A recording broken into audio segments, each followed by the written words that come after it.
going to make a motion to Who would that dissolve be? the council. Who? Aaron. It's April Fool's Day. I would vote for that. Dissolve City Council and make it. Good evening, everyone, and welcome. It's nice to see so many faces here. I would now like to call the April 1st, 2025 Longmont City Council Study Session to order. The live stream of this meeting can be viewed at the city's YouTube channel. It can also be viewed at longmontpublicmedia.org/watch or Comcast channels 8 or 880. Can we have a roll call, please, Dawn? Absolutely. Mayor Peck. Here. Councilmember Christ. Present. Mayor Pro Tem Hidalgo Faring. Here. Councilmember McCoy. Present. Councilmember Popkin. Here. Councilmember Rodriguez. Here. And Councilmember Yarbrough is absent. Mayor, you have a quorum. Thank you. Let's stand for the pledge. I pledge allegiance to the flag of the United States of America and to the republic for which it stands, one nation under God, indivisible, with liberty and justice for all.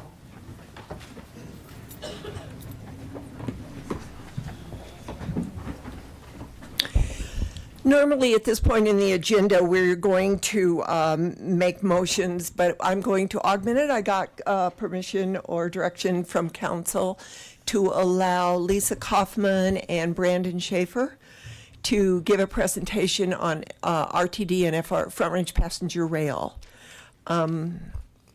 So I would like to invite you, Lisa Kaufman from the, and Lisa, just tell us who you're representing and.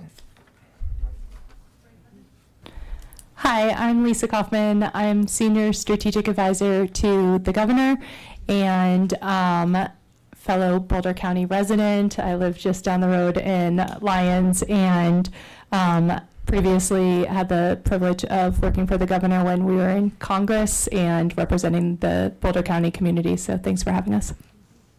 Welcome. Good afternoon, Brandon Schaefer, Special Advisor for Passenger Rail and Transit, work with Lisa as well in the Governor's Office, so thanks for having us tonight. Stand here. How do we do this? Right button. Just right button, okay.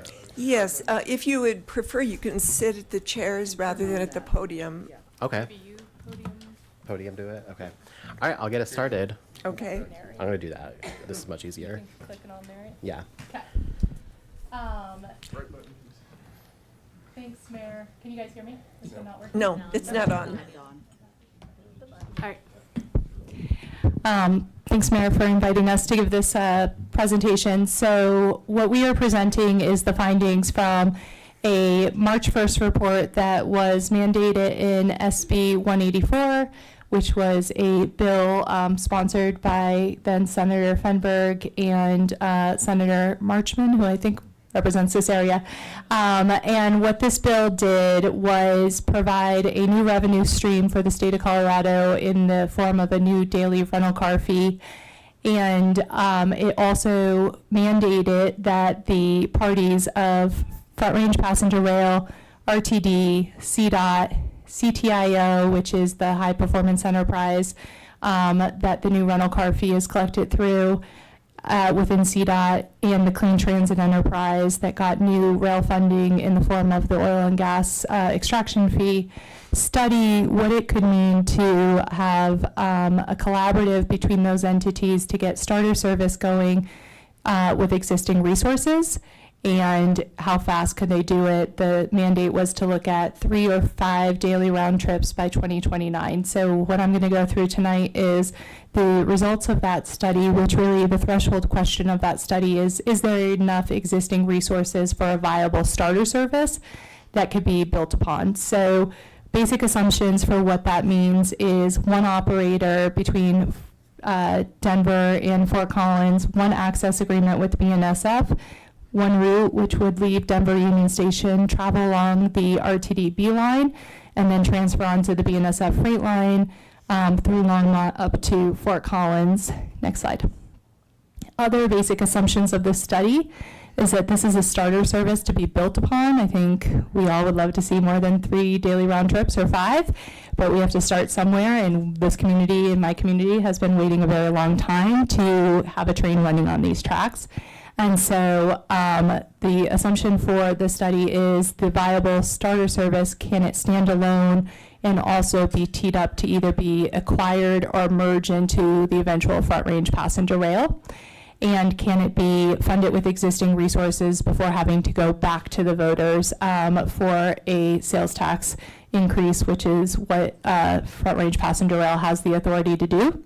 So the other basic assumption and guiding premise of this is, can you design a starter service also that all of the, or nearly all of the infrastructure for the starter service is of service and benefit for the eventual Front Range Passenger Rail? So if we're building additional sidings, are those the sidings that Front Range Passenger Rail needs?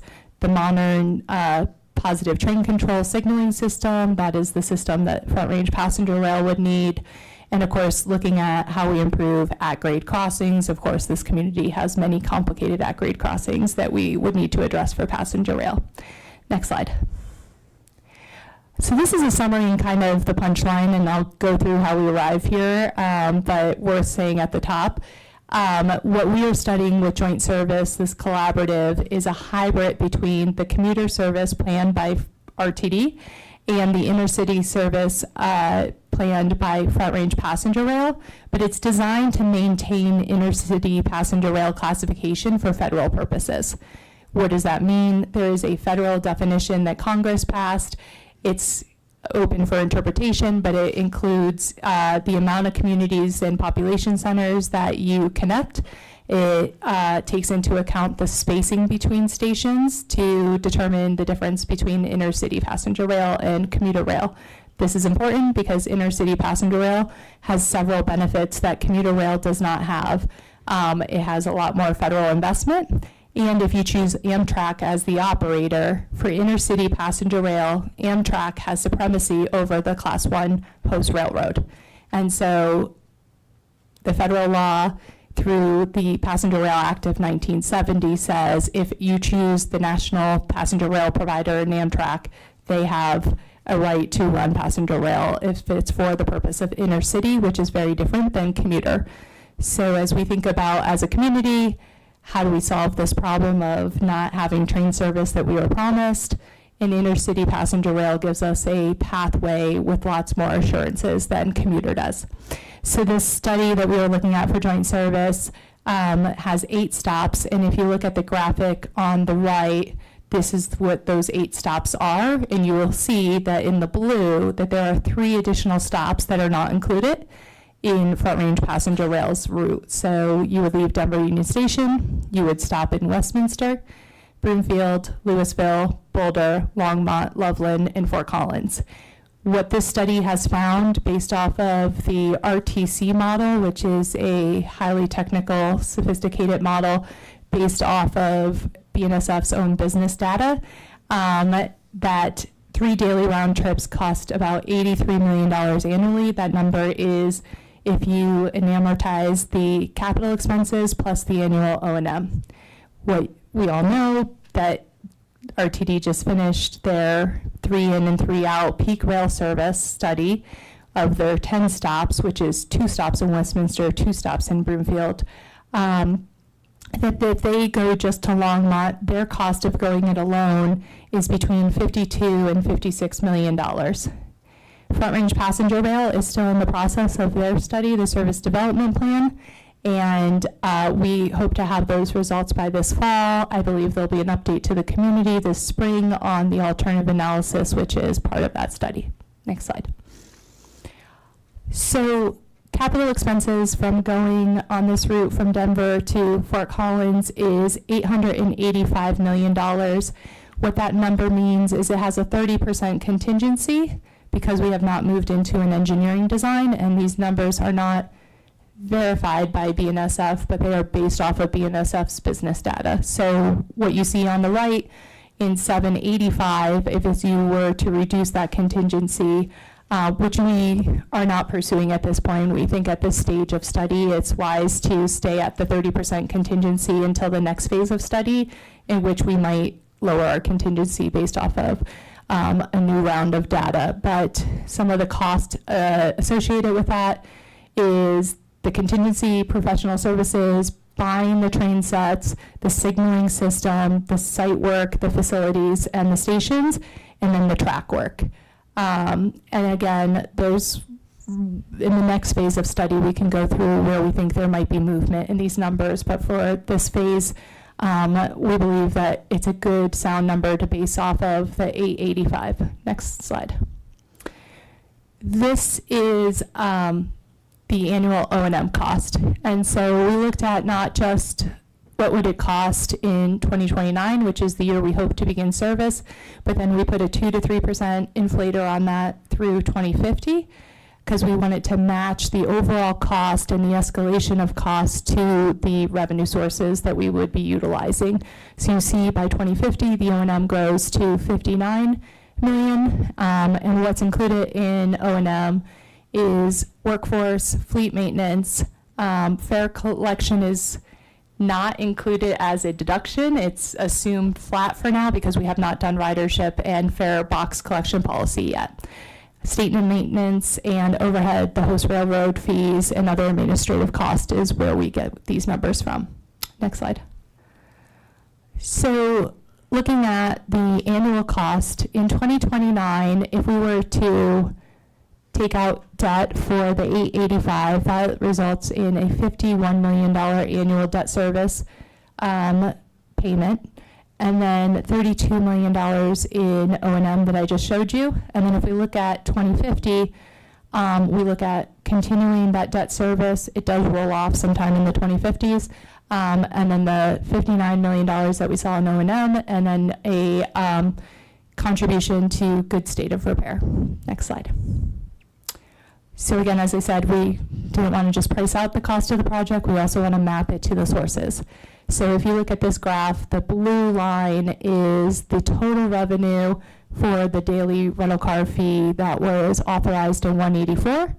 And that total revenue is for FY26, $57 million, and it grows to $110 million by 2050.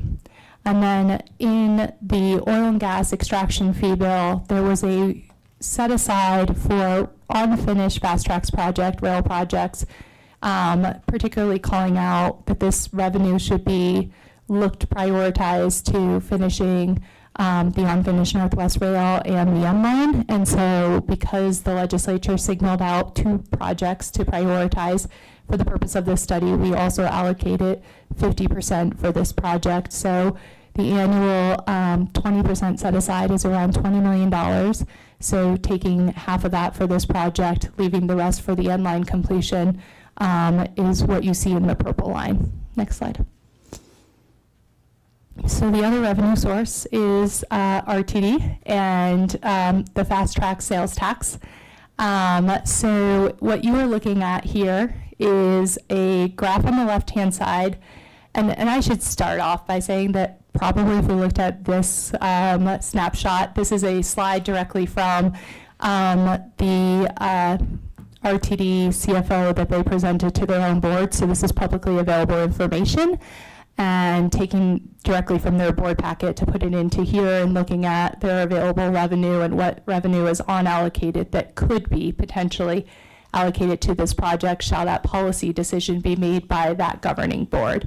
All of these decisions need to be made by the governing boards of these entities. The purpose of this study is to look at what is potentially available for this project. So, you know, in the last couple of years, we've had extraordinary leadership at RTD. Your board member, Eric Davison, being a accountant by trade, I think has done a lot of really amazing work to make RTD more financially healthy than they probably have ever been in the past.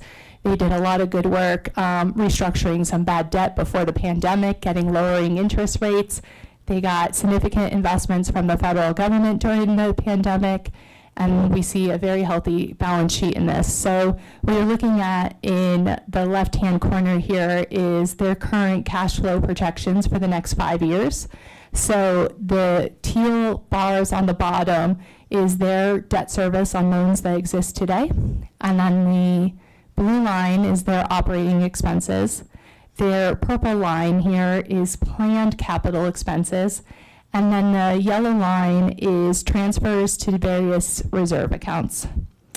So looking at the gray graph at the bottom goes through kind of a 5-year look at their reserves.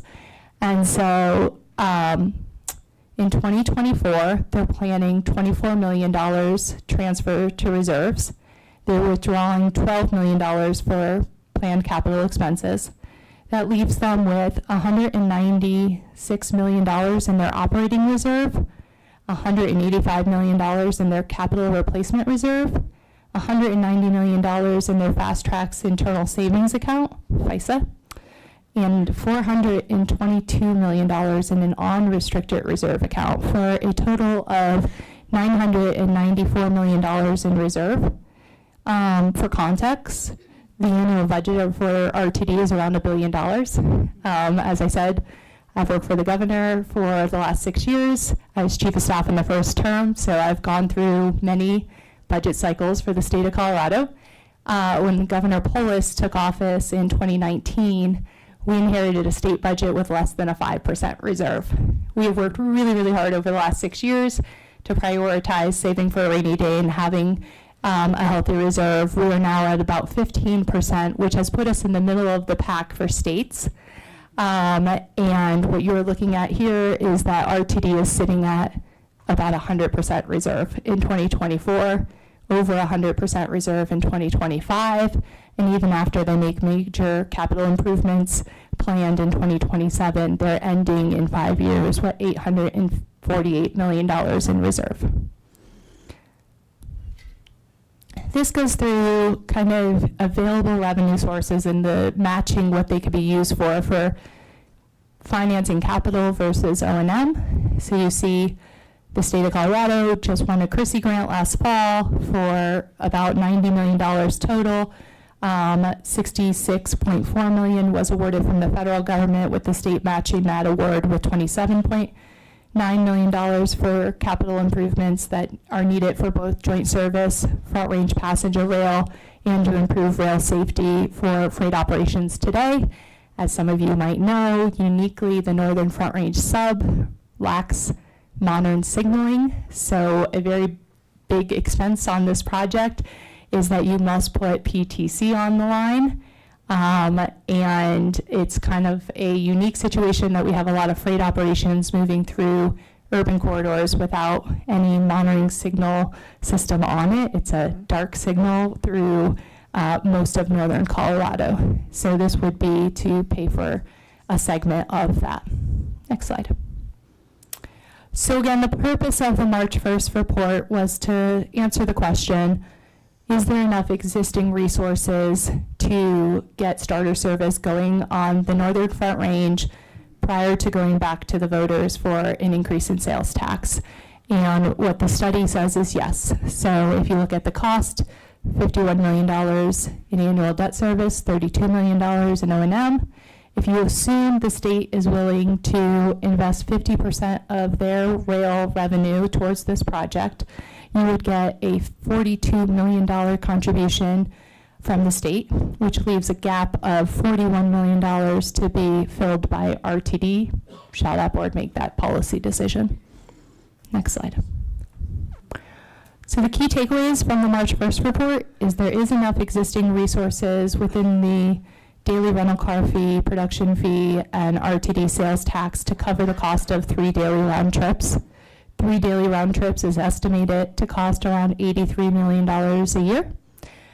If the state contributes $42 million annually, the gap for RTD to fill is $41 million. And we all know from the peak rail study that if RTD is to go it alone and go from just Denver to Longmont versus Denver to Fort Collins, it would cost them $52 to $56 million annually. So $41 million for joint service is more service for the state of Colorado and less contribution for RTD to get a starter service started. Nearly all the infrastructure investments needed for joint service would benefit the eventual Front Range passenger rail. And the next phase for us is for us to engage in verifying these costs with BNSF and to recost out the project based off of the exact characteristics of service and to look at how exactly you would form the capital stack, who would pay for what, and then what is the governance for the new entity that would be the collaborative of all the entities, and how would they make decisions? How would you ensure certainty for contracts that we would enter into? So that is the next phase. We expect that next phase to be completed by July of this year. That is our presentation. That's it. Pretty exciting. For context, because these are the residents that have been paying RTD tax since 2004, this is the way that we are actually using the money that we have put into RTD, because there's no way we're ever going to get that money back. So we are actually using it to get the rail that we have been working for. And without the governor's help, there's no way, without the state help, that we would be able to finance it. And I have to thank these two people up here, Lisa and Brandon, because they've figured out a way to get the first phase of the Front Range Passenger Rail from Denver Union Station to Fort Collins without any additional money. It is all through grants and fees that the state has put it. And remember, those are tax dollars that are coming back to you through grants and fees to get the rail that we've been working on forever. So this is the first phase. The second phase then would be from Denver to Pueblo, and then from Pueblo you can catch the Southwest Chief and go to San Francisco or wherever. And then Wyoming has already signed an MOU with Front Range Passenger Rail. As soon as it's in Fort Collins, they want to hook into it to go east. So this is a big deal. And it's a huge transportation system, a transit system for our area. And it is the way to use the money we've been paying in. So are there any questions from counselors? Counselor Popkin. Thank you, Mayor Peck, and thank you, Lisa, and thank you, Brandon. Could you go back to the slide a couple clarifying questions first. Could you go back to the slide early on where it was talking about the differences of joint rail versus maybe hybrid or whatever the different Sure. categories? Yeah, this one. Thank you. Is there any difference in the frequency between these three?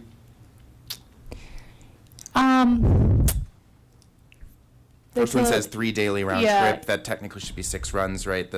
Exactly. So it's a little bit of, kind of a distinction within the rail industry that you would go 3 in and 3 out versus leaving Denver Union Station, coming back. So say you left Denver Union Station for joint service at 7 a.m., you would get to Fort Collins at 8:45, leave at 9 and be back down to Denver by 10:45.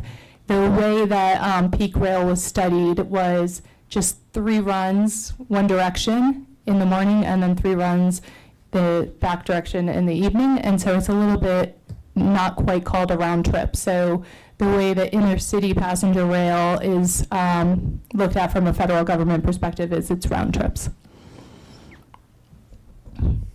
I can add. If you look at RTD's peak service, so for example, they would have 3 inbound AM trains and 3 PM, whereas joint service is saying we will run 1 train north, 1 train south in the morning, and the stations would see the train 6 times a day. Does that make sense? So No. from Fort Collins would have a train that goes down from Fort Collins down to Denver in the morning. And then Denver would also have a train that goes from Denver to Fort Collins in the morning as well. And so you see the stations all here, Westminster, Broomfield, Louisville, Boulder, Longmont, Loveland, Fort Collins. They would see the train twice in that morning shift, if that makes sense. Whereas RTD, you would only have that train go by once in the morning. How many trains can I ride from Denver to Fort Collins? 6 on joint service. 6 on joint service. But you would have fewer train sets involved in it because it would be 1 train set making the same round trip. I'm more confused now. Okay. We can fix that. Okay, yeah, please. So, if I'm riding from Denver to Fort Collins, let's just spell this out. If I'm riding from Denver to Fort Collins, I can get on 6 different trains throughout the day to go from Denver to Fort Collins, not come back, but just one way, under the joint service? No, one way would be 3. One way would be 3. Okay, so under RTD's peak rail, one way would also be 3? Yeah. So those are the same, just different times or schedules. Yes, that's like a Okay. simplistic way to think of it. So there are three in each direction. Yeah, it has to do with the train sets and how they like interact with each other. But yes, and then when they meet on the tracks. Sure, and that might be a different scheduling thing, but in terms of frequency, number of rides that are going from Denver to Fort Collins and then back that way, there are 3 in each direction under both of those types of service, correct? Yeah. Okay. Did you want to? Go ahead. No. No, did you want to clarify something Keep on further going. on that? Well, just joint service would also pick up though Loveland and Fort Collins as well. RTD's peak service would only service from Sure, Denver they're Union serving Station different to- stops. Right, Yeah, yeah. There's a correct, difference yeah, in yeah, what stops are that's right. served. Yeah, yeah, I got that. And It's just length. And length? Yeah, because RTD's peak rail only goes from Denver to Longmont, as where joint service goes from Denver to Fort Collins. Right, sorry. But in terms of frequency, number of trains going in each direction. Yep. So, yeah, maybe Denver to Fort Collins is wrong. Denver to Longmont, we're here. Yeah. Let's just talk Longmont. Denver to Longmont, in under each scenario there, peak rail and joint service are both 3 times each day in each direction. Yes. Thank you. Okay, that's super helpful. On the cost side of things, is station construction included in that 83 million? Yes.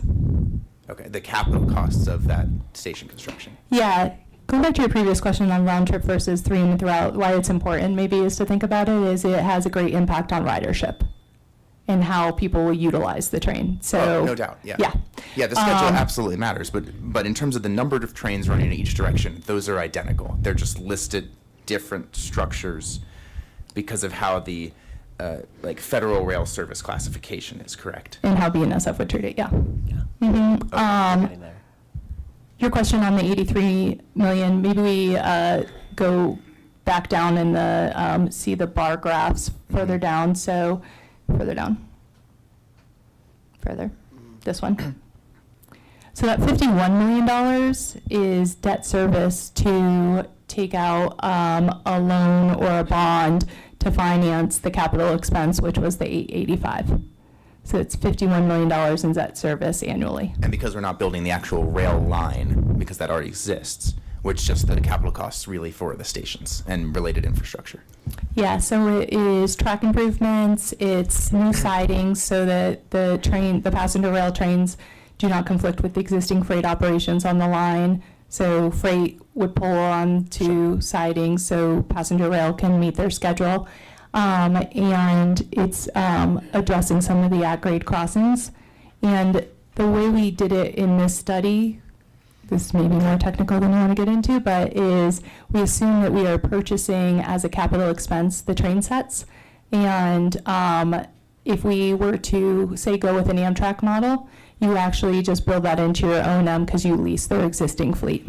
Yeah, thank you. It's funny, when I hear train sets, I think back to Brio. Okay, so, and this is a really detailed presentation on cost, and what I didn't really see was a lot of detail on benefits. And I know that it's kind of implied benefits of the connectivity in the region, but I'm just curious, like, maybe you can send this to me after if we don't have to speculate on the benefits, but I'd love to know, like, how many passengers are expected to be served on each run? Number of cars that are expected to be taken off the road as a result, number of buses that are expected to be off the road or shifted in schedules, and then as a result, like, what's the pollution reduction estimated for the region? Because I think that's like half the battle here. Absolutely. So the point of the March 1st study was to kind of answer the threshold question, is joint service possible? Mhm. Like, do we have enough existing resources to cover Sure. the cost for a viable starter service? The next phase of study will absolutely look at ridership and drill down on some of the questions that you just asked. And, you know, what we know, and we put out a whole vision for, it's called Mhm. Vision 2035, is that, and this was done pre-November, so when we were on track from a EV transition perspective, that we still have a massive gap to achieving our GHG reduction goals as a state of Colorado even with electrification efforts. And, you know, I think we're very proud in the Polis administration that the state of Colorado is now the #1 purchaser of EVs, and we are exceeding everywhere else in the country on that electrification effort. But even with the amazing progress that we are making on electrification of the transportation sector, we still have a very sizable gap to reach the GHG emission reductions that we are bound by House Bill 1261 that passed in 2019, which is laying out the emission reductions we need sector by sector, the biggest emitter being transportation. And so this is a cornerstone for our statewide strategy to achieving those GHG reductions. And we know that electrification can't do it alone, that we are going to need transit and rail in order to achieve those goals. Yeah, of course. No, I appreciate that. And first of all, thank you both for like all of the work that's gone into this. Building on what Mayor Peck said, I mean, this is a really critical regional connectivity solution for transportation. It's more than just greenhouse gas emissions. It's air pollution more broadly than that from vehicles and buses and other people who might be transporting themselves in whatever fuel use they're using. So it's a real huge benefit. I might suggest as you go forward and continue to talk about this that we, you know, it's one thing to know the cost. It's important to know what we're investing in and why. So I know that's the next phase of this, but I think it's really important for those to go part and parcel. Great. Thank you. Thanks. So I do want to say that that is what the SDP is about, getting all the information that you asked. And that, as Lisa has said, will be in this summer. I think we're shooting for August. So that SDP will come out. Yeah. So are there any other questions or? Oh, yes. Who was first? I don't know. Okay. All right, Councilor thank you. McCoy. Thank you, Mayor Peck. Thank you, both of you, for coming down here. And sorry for being redundant on those train trips there. Can we go back to that slide here? Because it is a little confusing when you're talking about it. Is one train, you're saying one train's coming from Fort Collins. This sounds like a math problem. But This is very much the algebra. and one train's coming from Denver State Union Station. At what point do they cross? Will they meet at, will they cross paths? Will they be like, okay, so it's not that. Okay, so that for a moment there, it sounded like that's what they were doing, that one would be going north and one would be coming south to meet some of these expectations, because people are not going to want to leave Fort Collins or even Longmont at 9 o'clock in the morning if they have a 9 o'clock, a job that starts at 9 o'clock. That's going to be a little difficult. So I'm just trying to put those two things together. I think what I'm taking away from this exchange is the next presentation we come back and do, we should show you the draft schedule, and we have one.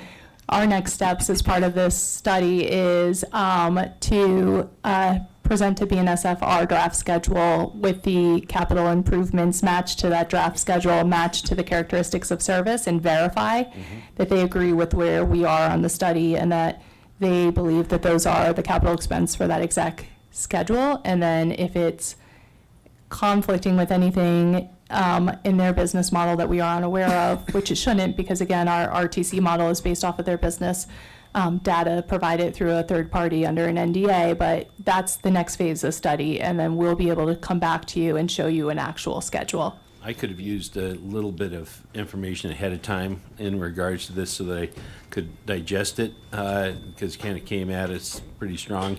Yep. And just some of the terminology, we're not maybe all, you know, like the mayor where she's going and We're used to doing talking to the things. mayor, she knows. Yeah, so it's just little bits and pieces like that would have been beneficial to me. That's great. Yeah. If I can also elaborate a little bit more. So peak service looks, so this is RTD's peak service feasibility.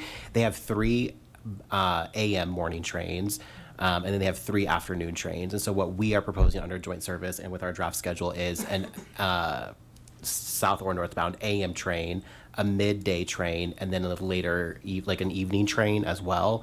What RTD doesn't account for is that later train in their study, and we're adding just another option in the morning to kind of capture more riders, because they start really early, and I can send that over to you. They start very early with their peak service to kind of start moving passengers up and down the corridor.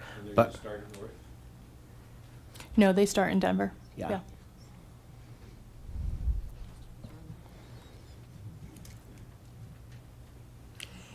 Councilor Christ. Thank you for your presentation.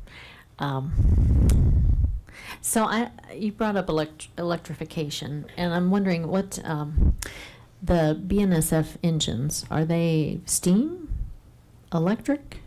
What are they? Well, BNSF for freight operations are coal. For passenger rail, we would go out for a procurement and procure rolling stock. And so there's no decision made on technology. Okay.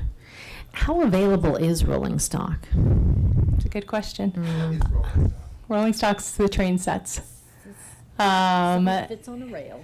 It's the trains. Yeah. It's the trains. So it goes to the delivery model that you decide upon. So Amtrak has a fleet. They are currently refleeting. In the Federal Infrastructure Act of 2021, there was a overall over $60 billion investment in passenger rail in that bill. A large chunk of it, I don't know the exact number, but I would venture to guess, more than $20 billion was for Amtrak to modernize its entire system, which also included refleeting. And so they're in the process of large procurements for their fleet. It's also spurred kind of new generation of train sets. So we have a couple other made in America train set manufacturers in the country, one in Utah, Stadler Rail. When they have several options. They have a series that they call the Flirt, and it can operate on battery pack, hydrogen, or diesel, or interchange throughout the trip. And so the Federal Infrastructure Act of 2021 has spurred a lot of innovations in green technologies in trains, and all of that is coming online as we speak. Nice, because train sets are hard to find nowadays.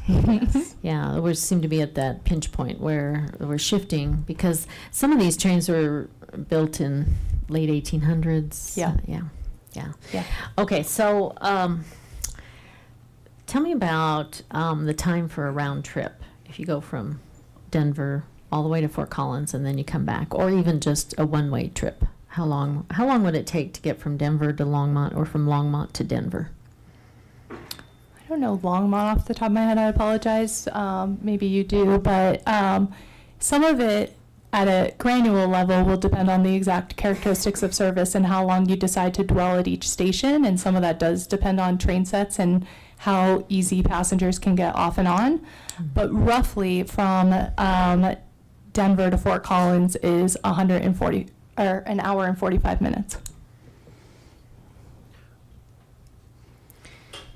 Hour and 45 minutes. And then from Longmont down to Denver Union Station under this proposed schedule is 43 minutes or 42 minutes. So in the morning, it's actually car competitive, and morning and outbound in the afternoon as well. Yeah, okay. That's good. Yes. I think that drive. It's faster. Yeah. It was interesting, I just want to throw this out, but when we talked about our down payment program, something that came up for the county was a concern about living near trains in terms of down payment assistance. I thought that was interesting. Was it the state? Those federal dollars. Okay, federal dollars. Thanks for remembering that. I'm scratching my head over here going, I remember that on one of those columns. So how is that going to impact our train service in town in terms of noise and stoppage on main arteries? Do you know? It really will depend on the procurement of the train sets. So Caltrain, which is a large transit agency in California, is procuring the first U.S. set of hydrogen trains. And a little known fact, maybe you all know this, is all train sets in the U.S. get tested in Pueblo, Colorado. I do know, at MXV. Yeah, so when Caltrain was having their first delivery of the hydrogen train, it came to Pueblo first last August. And so we led a delegation down there to ride the new hydrogen train, and it's like going from, standing next to a car to a Priya, right? Like the hybrids. It's very little vibration, very little noise. The exhaust is water. And so it really kind of runs the gamut depending on the rolling stock that you can procure. Okay, and how does this compare to, say, the bright lines in Florida that can go up to 300 miles an hour? Are we thinking hydrogen might get us there? The speed is more tied to the The existing rail line. So this rail would top out at 80 miles an hour or 79 miles an hour. And this is part of the Front Range Passenger Rail's alternative analysis. I suggest that you guys have them come and present what their study is in the alternative analysis, because part of what they're looking at is the difference between, on existing rail, in theory, you can go up to 110 miles per hour. Most intercity passenger rail travels at 79 miles per hour. And so they did the study from Fort Collins to Pueblo, and they only save 5 minutes for the total trip by going to 110 versus 79 because of the curvature, because of all the stops. And so this train would likely top out at 79 miles per hour. Okay, thank you. Yeah. And it sounds like we could have a second. Presentation. Oh, you have more information. I know you do. No, But yeah. our city manager would like to. Yeah, I wanted to touch Go on the ahead. noise issue. So one of the biggest things we hear with noise is train horns, and we're actually Quiet zones. the quiet zones, and we're going into construction. I want to say, I think the bids have come back, and we're going into construction in July-ish. I think. Where's Jim? Yeah, David. July on the first phase of the quiet zone. So most of the issues associated with noise, we're already going to be, we will be constructed before this is active in 29 regarding train horn noise. Very good. So then we would just be wondering about delay of traffic. Yeah, and I think that goes to the investment in eliminating at-grade crossings. And, that is the gold standard, is to do overpasses, underpasses to the greatest extent possible to avoid, any potential conflicts. Okay. Yeah, that's a time investment as well. Sure. Yeah, yeah. All right, thank you. This is great information, and sounds like maybe we'll be seeing phase 2 with more information. If you want to invite us back in this summer, we're happy to present what we, next phase of it sometime in June or July. Okay, great. Thanks.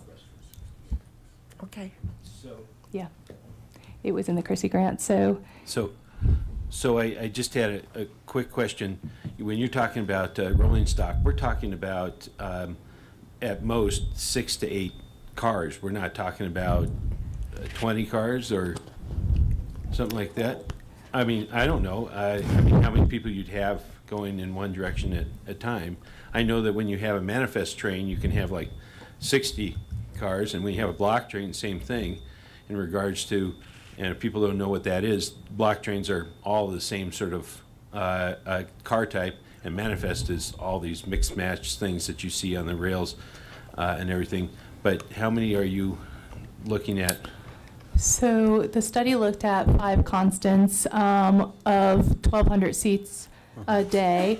But again, that's really just for purpose of study. It really will come down to the procurement, what's available, and the next phase of study. Okay. So 1,200 seats, So about 445,000 people a year could be moved. but how many cars would maybe that be? An average car holds how many seats? So a 5-car consist, I think, was 1 locomotive or 1 cab car, 1 locomotive, or an NPCU, 3 consists for our model.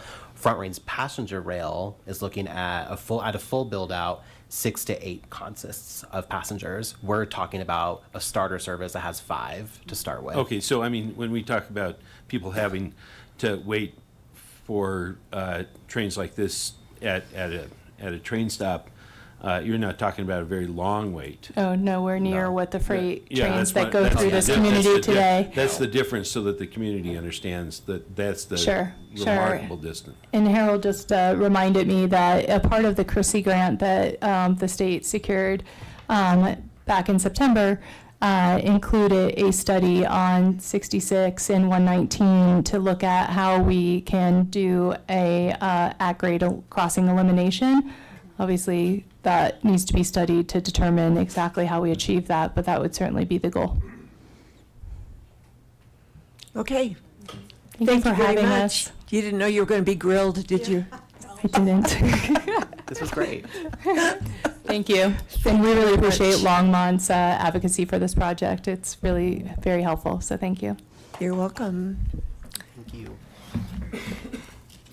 So, we are back now to our regular agenda.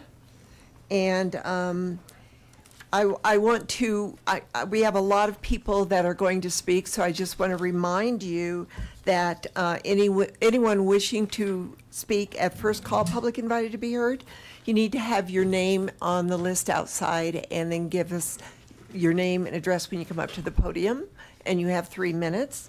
And that's it. We are now at motions to direct the city manager to add agenda items to future agendas. Do any council members want to add items to future agendas? Seeing none, we were going to move on to public invited to be heard. The first person on the list is Nancy McKenna. You have 3 minutes, Nancy.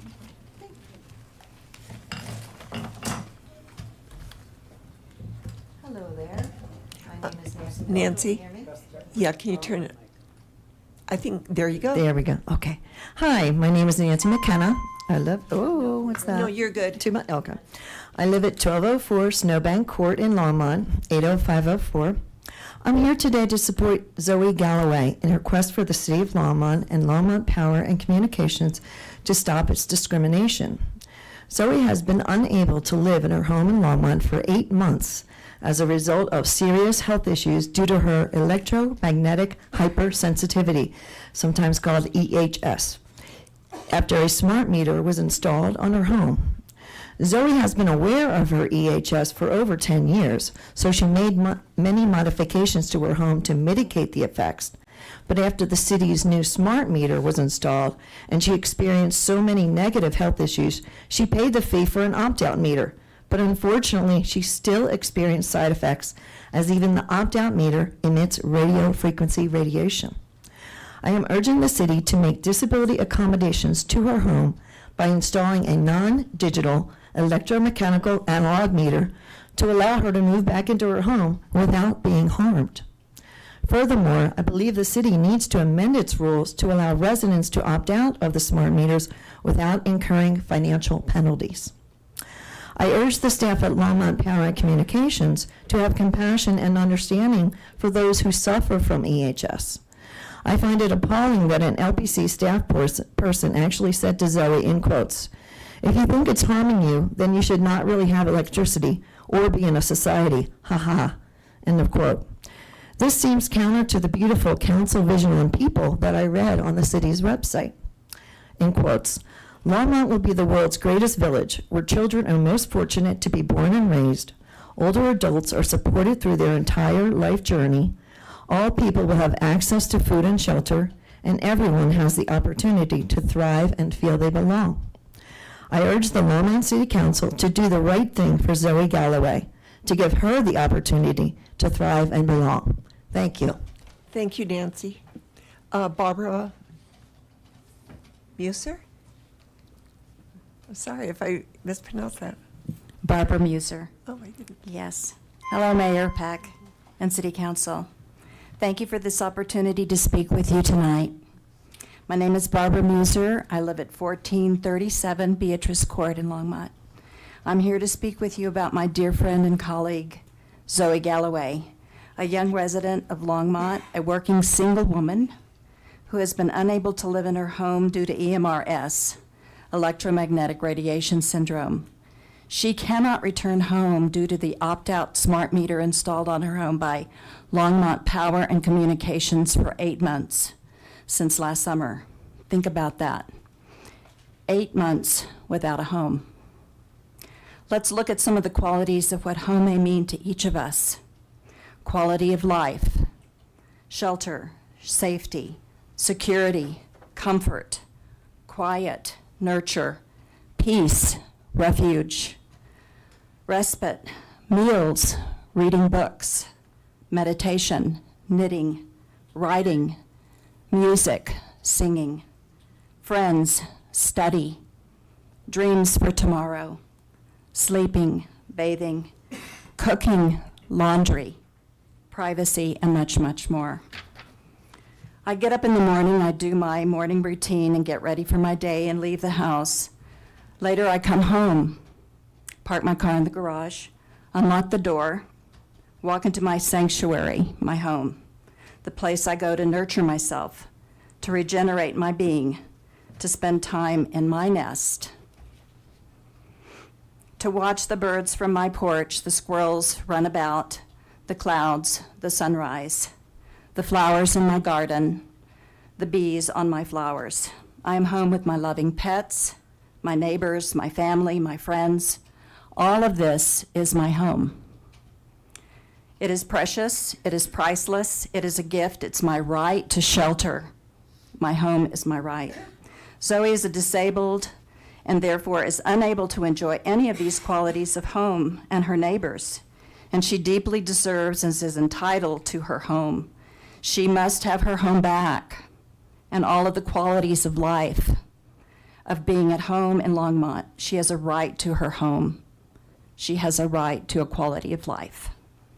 What would you do if Zoe were your daughter, your child, your sister, your friend, your neighbor? Or what were if you were Zoe? Think about that. Zoe must have a safe, healthy, and secure home. The City of Longmont Power and Communication must immediately and permanently remove the AMI smart meter that is harming Zoe and replace it with an electromechanical analog meter without delay. Thank you. Thank you, Barbara. Doe Kelly?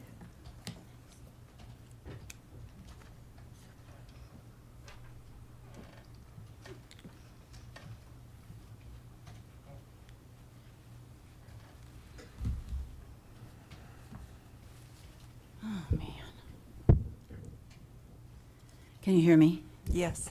Okay, hi. My name is Doe Kelly. You're good. I live on Barbary Drive. I've spoken here many times on the dangers of smart meters and wireless radiation harms. I'm here with others to support Zoe Galloway in her quest to regain her ability to reside safely, peacefully, and in good health at her Longmont home. I've also come to support Kimberly Edmondson to regain her health, which has suffered and been medically quantified in the years since smart meters came to her neighborhood. I'm also here for myself, as I have also been greatly disturbed by the onset of microwave hearing, aka what I call signal tinnitus, that jumped 3 to 5 times in volume the morning after smart meters and mesh network went live in my neighborhood. I come to you tonight in peace as a woman of nature's God, in support of all persons in this city who, knowingly or not, suffer from this devastating condition known as electromagnetic radiation syndrome, or EMRS, which is both a painful and disabling health condition triggered by electromagnetic radiation, both wireless and wired, and too often by the installation of a smart meter. It's estimated by experts that 3% of the world's population know they suffer from EMRS, and that possibly 30% of the world's population and climbing have symptoms but are not yet aware as to their cause. If you extrapolate the figure of 3% to the population of Longmont, that will mean approximately 3,000 Longmonsters suffering this dreadful impairment, and as many as 30,000 with symptoms they cannot place. I brought with me one of 27 volumes of evidence. Here it is. Submitted in evidence in the Environmental Health Trust versus the FCC lawsuit, where the Ninth Circuit Court of Appeals in its historic 2021 decision ordered the FCC to explain why it ignored scientific evidence showing harm from wireless radiation. This is one of 27. Would you like 27 of these at your doorstep to read? It's quite something. The 27 volumes from this suit must therefore put to rest any thoughts that wireless radiation, smart meters, cell phones, and 5G infrastructure pose no threat to biological life. 4 years on, and the FCC has not complied with the court and did not update its antiquated RF guidelines, even in light of this evidence. Why did the city of Longmont allow a program with hidden health dangers to go forward at the expense of its most vulnerable residents? We ask that you amend your city code now to allow people like us to have an electromechanical meter installed on our houses at no further cost to us. I have something. Thank you, Doe. Can I hand you something over there? Okay. Kim Edmondson.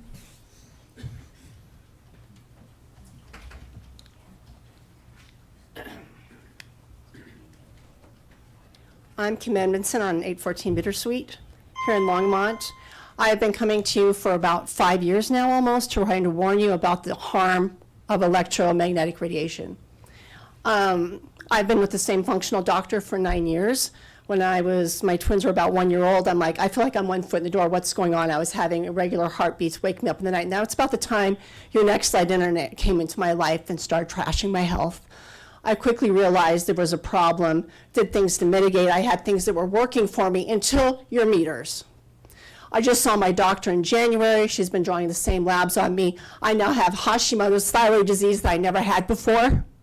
I now am basically diabetic because of your meters. I now can no longer enjoy the things I love, which are skiing and travel. Because now when I go to a hotel room with all the routers, we just went to Big Sky for spring break, and there's routers about every 15 feet down their hallways. We were on the second floor, had them above us and below us. My husband was wrecked after 24 hours being at Big Sky, and then you got the cell towers Wi-Fiing you directly as you're riding in the chair. All the ski resorts do it now because they get paid a shit ton of money to put these radiation devices all over God's green earth in the name of safety. My vacation was destroyed. My son woke up at 2 in the morning one day. He's 10, has a twin sister, screaming his head hurt and he couldn't feel his arms. They hurt. I quickly slapped my Faraday clothing on him while I continued to get worse. The drive home through Montana and Wyoming with cell towers every couple miles on both sides of the interstate. I could feel what side the tower was on based on the pain shooting through my skull. And this didn't happen before your damn meters. Your meters are destroying my health. They're destroying the health of that young lady Zoe over there who I just recently met. They're wrecking Doe's health. I'm doing the best I can. And you're all worried about electrification at what expense? How many people are you willing to kill? And I met a lady at my kid's school recently, and I overheard talking about, I've had 4 strokes this year and my blood sugar's out of control. In the last year, I've had these issues. I'm like, you know what's happened in the last year? The city of Longmont's put meters. Here's some resources to read. And the more I talked to her, the more it was quite obvious she was electrohypersensitive, and these meters are totaling her health. She was supposed to wear a watch to track her blood sugar levels. Her pain would be an extreme, arm would be in extreme pain within 10 minutes of wearing this tracking device. And this is going to happen more and more, and you need to come up with a real solution now. I am beyond angry. I don't want to pay, and I cannot afford to pay the $15 a month, and I've been paying $15 a month since 2019 when you started raising the $14 million for these damn meters. I'm not going to pay $15 more. I'm not paying an opt-out fee. You need to do the right thing and fix this now, Joan Peck and the rest of this council. I am beyond fed up of being poisoned in my own home. Melissa Irwin.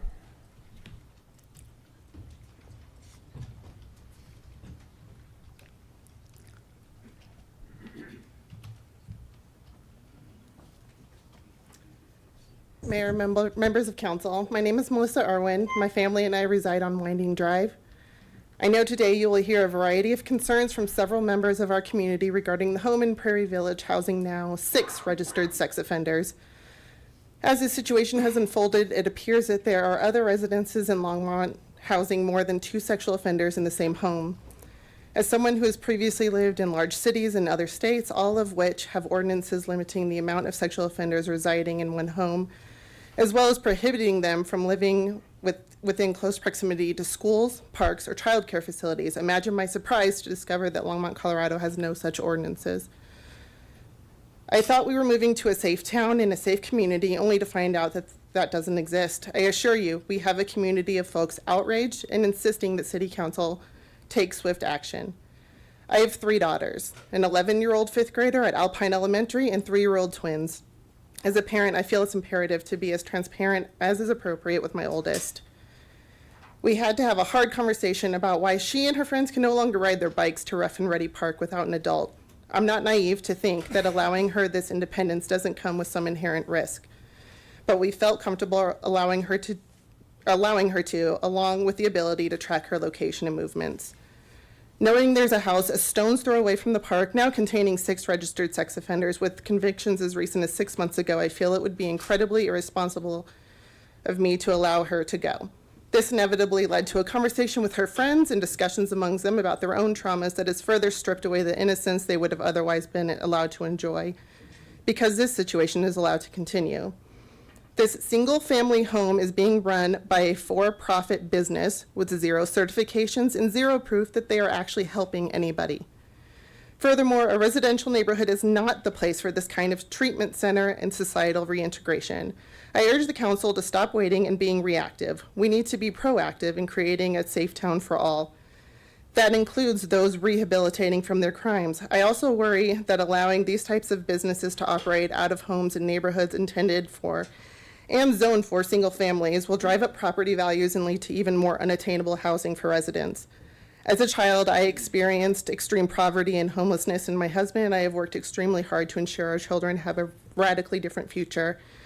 And I will absolutely not sit down or be quiet on this. It really concerns me that anyone could be quiet about this. The delayed or lack of responses by some city council members is concerning at best. This is stirring up quite a bit of frustration within our community and requires prompt action. As I'm sure you're aware, Longmont News is abuzz today with the arrest of 3 men in connection with a human trafficking operation. Great work and many thanks to all of the officers involved in this investigation. How would you feel about all 3 of these men being released from detention and moving together into a home next to you? Thank you. Thank you, Melissa. Zoe Galloway.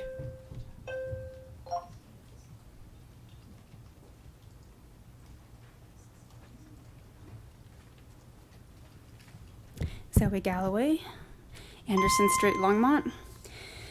Can you imagine a world where the city made a 2030 agenda where everyone would be exposed to chemicals 24/7? And if you had a chemical sensitivity disability, there was nothing that the city could do for you. You had to leave or just risk being hurt. What if we had an agenda where everyone was forced to eat peanuts every single day, and if you had a peanut allergy, there was nothing the city could do for you? This is the situation that I have been put in the last 8 months, having electromagnetic radiation syndrome and being exposed to electromagnetic radiation 24/7 in my house. So I've come here with an amendment, and I've already typed it up for you.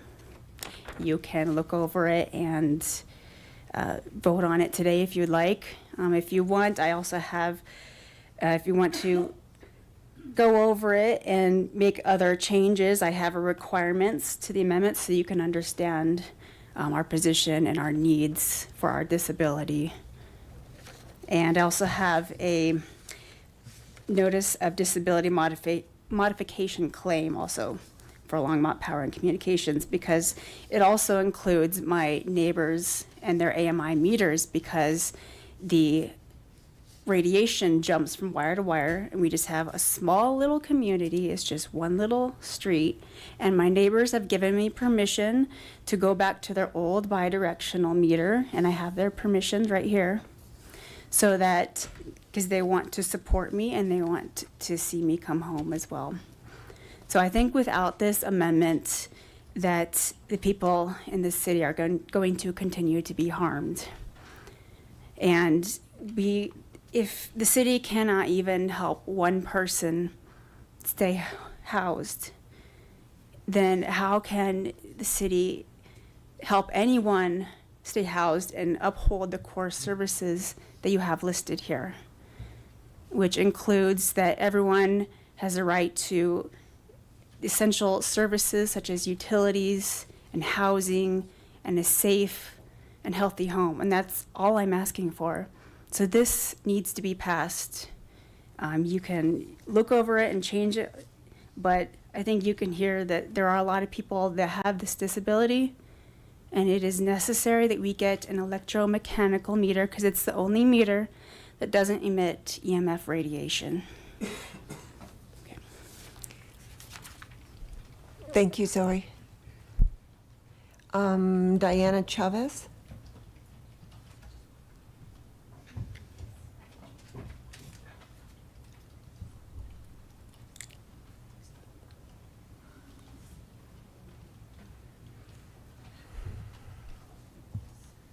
Good evening. My name is Diana Chavez. I live on Princess Drive in Longmont. And I'm here on behalf of Zoe as well, and smart meters in general, because I think it's a real problem and is causing significant health challenges for a lot of people. I personally take a lot of steps in my own home to be able to sleep at night because of the constant electricity.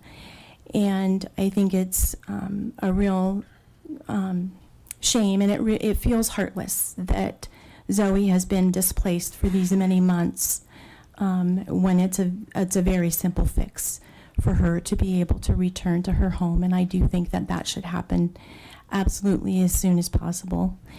And I've done a considerable amount of reading and research, and I know that they say it's less than a cell phone and all the various different things, and what the WHO says and what the FCC says. And I personally, since 2020, consider all of the alphabet soup agencies to be null and void, basically. But at this point in time, we're so many layers deep in the electrical grid that it's no longer safe for anybody. And to constantly be under this radiation is not good for anybody. And I don't know anybody who isn't facing some sort of health challenge that couldn't be traced back, traced back to the EMF radiation. A few weeks ago, I went to Boulder, which I hadn't done in a very long time. And with their repeaters, and I mean, obviously they're on a fast track to smart city status. I had such a headache by the time I left Boulder and really felt very unwell for the rest of the day. So I know as we continue down this path that it's only going to get worse for more and more people. And I absolutely agree with Zoe that, and many other people, that the smart meter should be an option. And the analog meter has worked for many decades, and there's no reason why we need to take an effective device and toss it for something that's supposed to be safe and effective when there is mounds of evidence that indicate that it is absolutely unsafe in every way. The number of people I know who have not been able to get pregnant, I mean, it just goes on and on. So please take action. Thank you. Nola Fisher?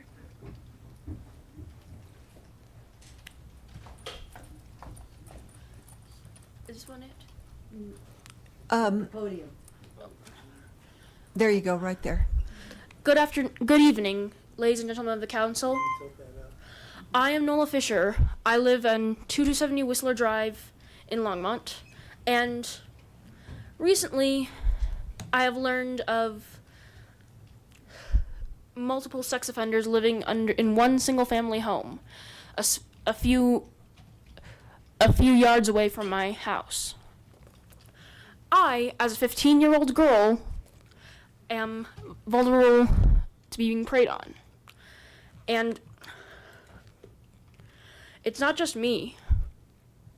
It's my sister. It's the kids that live along the block. It's the kids who go to Alpine Elementary. It's the kids who go to Rough and Ready Park. For once, since I've been told I haven't felt safe in my own home, and much less going outside. Recently, I haven't been able to get out much, and the only time I go outside is to go to school, church, or the places where I volunteer, or come back from there.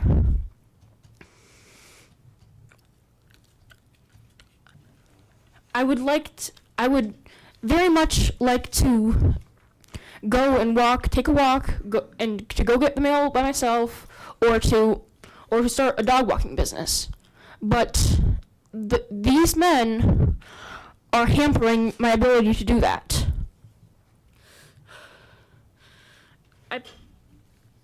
I beg you, please, I wish for someone to do something about this. Like, perhaps pass an ordinance that limits it to one sex offender in one single-family home. Thank you.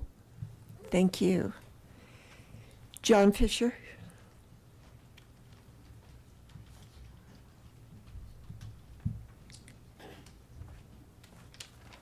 I'm a proud dad. Mm-hmm. She did a good job. Yes, she did. Good evening, Mayor Peck and council members. My name is John Fisher. I live at 2270 Whistler Drive. Thank you for allowing me to speak tonight.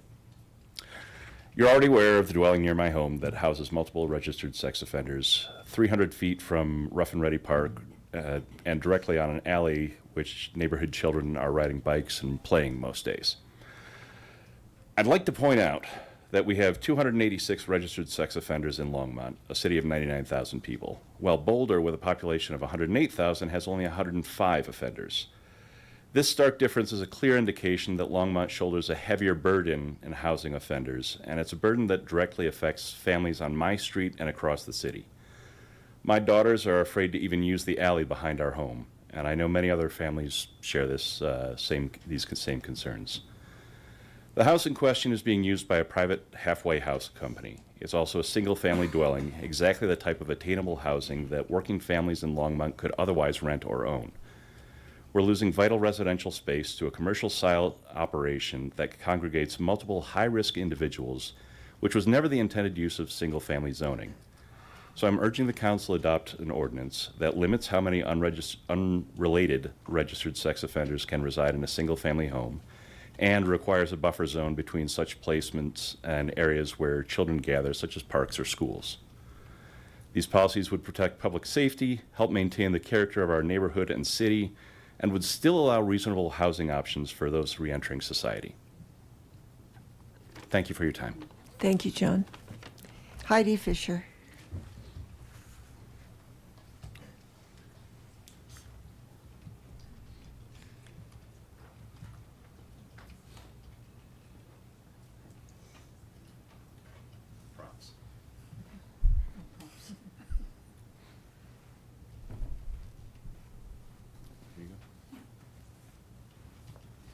Good evening. I'm Heidi Fisher. I live at 2270 Whistler with my family. I just made took a few pictures this morning so that you could see kind of how things are situated. And I actually have 2 packets here to pass around.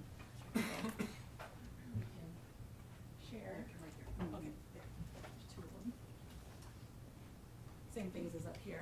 But I wanted to give you a perspective of what we see from our yard, and then also what if I was, and I went over near where that home is on the sidewalk and just kind of took a picture of just what was surrounding and how close it is. Just for you to understand, this is the front porch of their home in question, where the multiple offenders live. This is where they live. They have a front porch with furniture so they can watch what's going on. This is the view from the front porch, where Rough and Ready Park right here is clearly visible. And over here, this is their backyard, and they're out there having their smoke break or whatever and staring directly into our backyards. And this is the view from their backyard, so it shows the multiple family homes right here. This is the alley where our kids play. And, the other day, they were just playing when the weather got warmer. And my daughter was playing with the two boys in our backyard, and they wanted to go down the alley and come back on their scooters or whatever. And she said, no, we can't go there because it's not safe. I mean, does that sound kind of ridiculous, just be able to go a couple feet in one direction and back, even though it's visible? I told her it's probably okay if you stick together, but you know, that's what these kids are having to deal with every day now. They can't just go outside and play. My kids even tell me before they head outside. I mean, they should anyway, but they're telling me, and I say just stick together, and because I know how they feel and they are afraid. So I just wanted you to be able to see how things are situated. And I don't know what is the right thing to do, but I think we all can agree that there's a common good. And so I appeal to that and hope that you understand that if you were situated similarly, this would be a primary concern of yours. If you had young children or children of any kind, anybody who's vulnerable, you would be concerned. Not only property value, but safety. And we really don't want Longmont to become a place where this kind of thing happens, where dishonest practices are allowed to flourish, where there's no notification to the community surrounding such a place. There was no attempt made at communicating with neighbors next door. There are children. So thank you for your time. Thank you, Heidi. Don't forget your poster. Oh yeah. Roseanne Jen?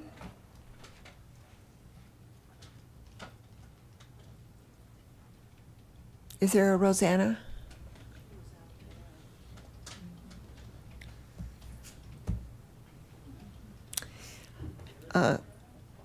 Shanna Crumpton? Rosanna's coming?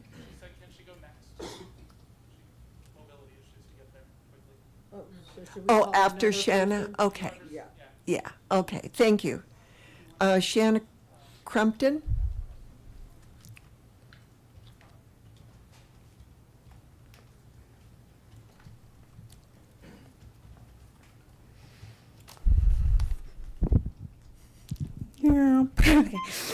Good evening, Madam Mayor and City Council members.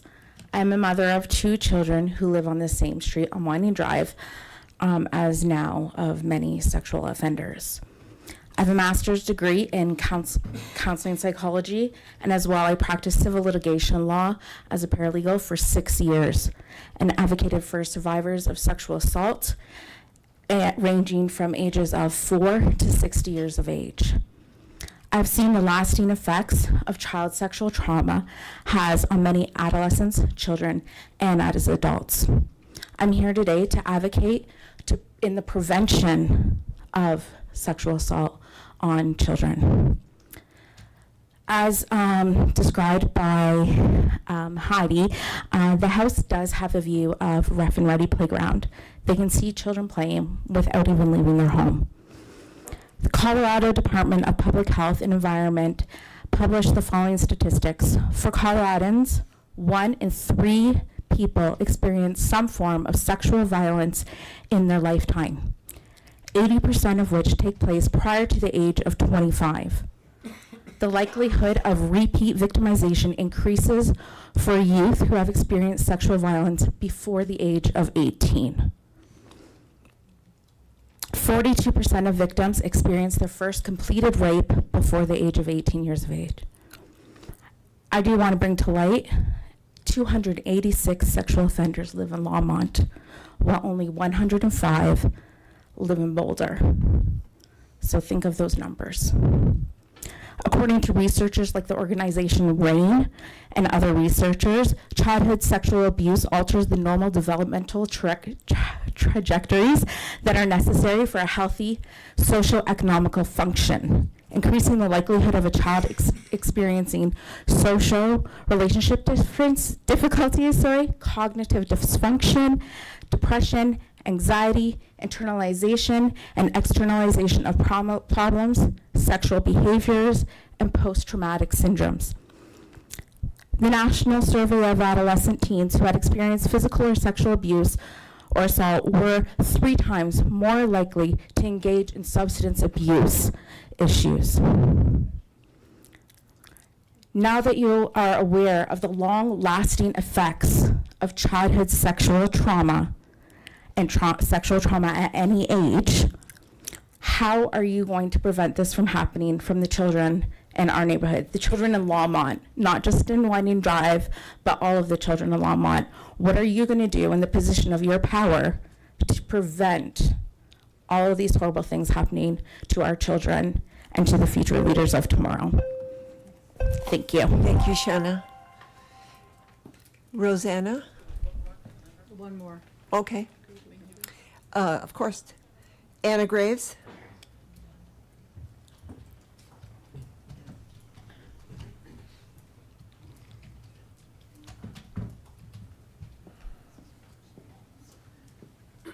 Mayor and members of the council, my name is Anna Graves. This past weekend, I taught my 4-year-old son how to ride a bike for the first time in the streets of Prairie Village South, where I live. I spoke here 2 weeks ago. Since then, I've learned a few things. There are 286 sex offenders living in Longmont, close to triple the amount in Boulder, dramatically placing Boulder County's burden on our city. And 2200 Winding Drive is not currently certified by the state as a registered recovery facility. It is operating, as is defined by this city, as a halfway house. Per Longmont Code, halfway houses are prohibited in the zone where 2200 Winding Drive is located. Ward 1 isn't the only ward to consider tonight, and neither is proximity to playgrounds or schools, neither is the ordinance that's been drafted. This council must also consider zoning codes and ensuring that affordable, attainable housing for the home buyers of Longmont, if you are to do right by the people, the parents that elected you into the seats where you sit tonight. We will not forget your choices at re-election. There are now 6 registered sex offenders at 2200 Winding Drive. There were 5 a month ago.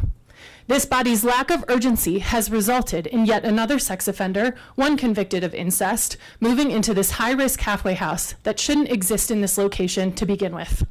I understand that you don't want to create pockets of sex offenders around Longmont. By not including language in this ordinance that specifies how many sex offenders can live together, you are directly enabling a sex offender pocket to exist. And these single-family homes being converted into halfway houses by businesses seeking a profit were built as affordable, attainable housing for families of Longmont, not for out-of-town investors looking to make a buck. As such, it is this city's job to address. Municipalities across Colorado have already done so in accordance with the needs of their constituents. Does Longmont want to be seen as a city that doesn't fulfill the safety and attainable housing obligations of its voting constituents? Mobars is running a for-profit correctional facility in Prairie Village South. He claimed in the Times Call that he is mitigating risk and promoting successful integration. To be clear, there is no data proving the validity of these claims. There has been no attempt to connect with our community. And if even completed, any risk assessment clearly needs to be reassessed, given that the individuals convicted of offenses against children in their own families as recently as 8 months ago are being treated as trustworthy neighbors, placed in a home to serve out their time with a heavily frequented playground less than 1,000 feet from bedroom windows. So I am here again, just as I was 2 weeks ago, begging this council to take swift action. Do right by the people who elected you and prioritize the safety of our children and vulnerable community members. Thank you, Anna. Chelsea Jewell? Oh, I'm sorry, Rosanna. Oh, it's okay. Hello. You would call somebody else. No, you're good. All right. Okay, so, should I just stay here? That would be fine. Might work better. Yeah, turn on the microphone. How do I do that? Oh. There Right you go. Okay. Be close to the microphone. All right. You can pull the whole microphone closer to you. Okay. Yeah. Okay. Thank you, Rogelio. Thanks a lot. Hello. Hello.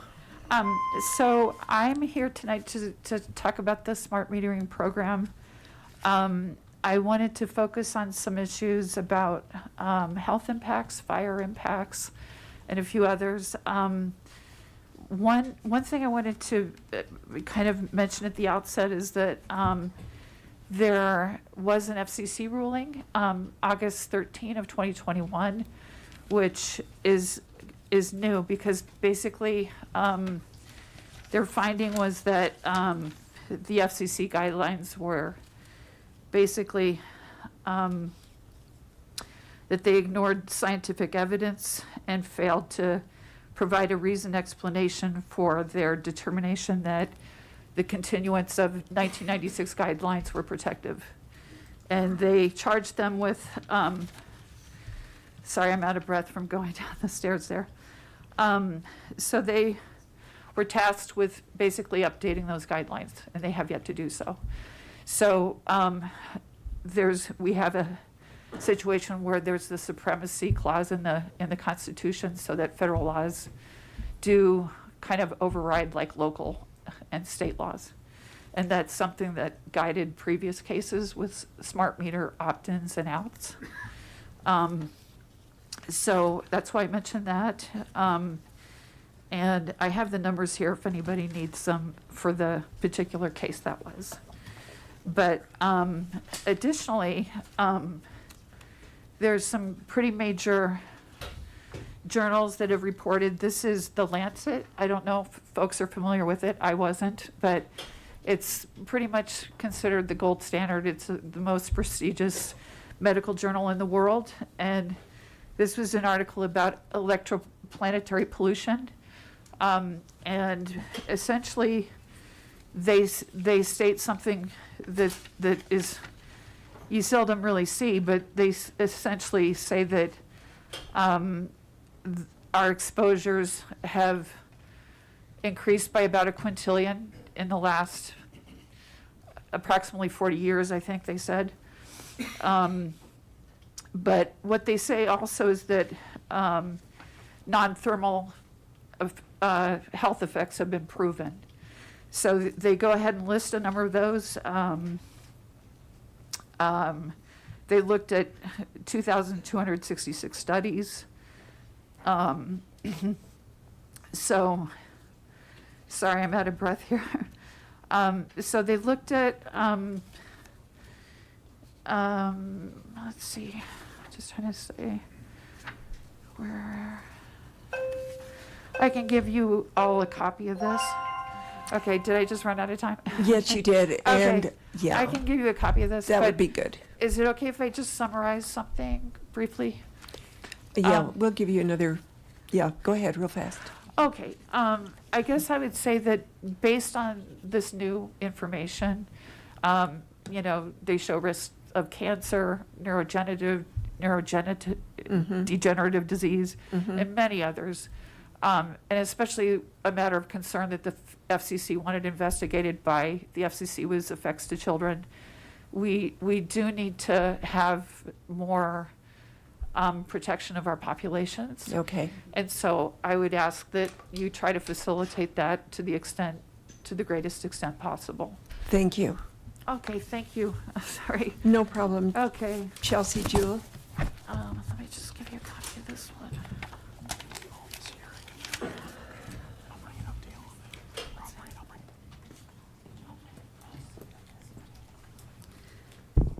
Mayor and members of council, my name is Chelsea Jewell. I live on the corner of 21st and Sunlight in Ward 1, backing to Rough and Ready Park, and just a few minutes walk to Alpine Elementary School, where my two daughters are in kindergarten and second grade. I grew up in Boulder County, and my husband and I are both CU Boulder alums. We loved living in Boulder, but we couldn't afford to buy a house there, so we purchased our first home in Weld County in 2017. We spent the next 4 years saving to be able to move to Longmont, which we did in 2021. We were so excited to have a home that backs to a city park and to be within walking distance to an elementary school during these early years of our daughters' lives.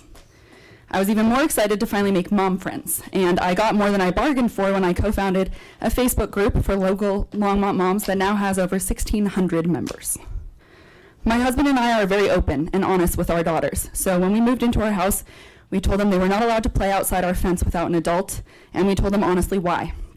A lot of people walk back there every day, and we don't want you to get hurt or taken by someone. This is a rule in our house with logic behind it that our girls could understand even at that young age, because it's common sense. They're a little older now, and we have been honest with them about 2200 Winding Drive. They don't understand. They don't understand because they have so many friends and trusted adults nearby, but they know this house in our neighborhood isn't safe. It doesn't make sense.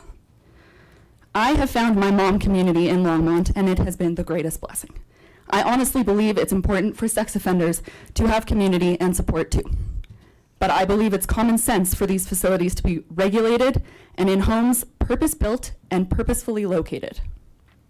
My family, the other families represented here tonight, and many, many more, moved to this area because it represented the best of Longmont, an affordable, safe area right next to the park and the elementary school. We moved here for our kids' safety and joy, and we were here first.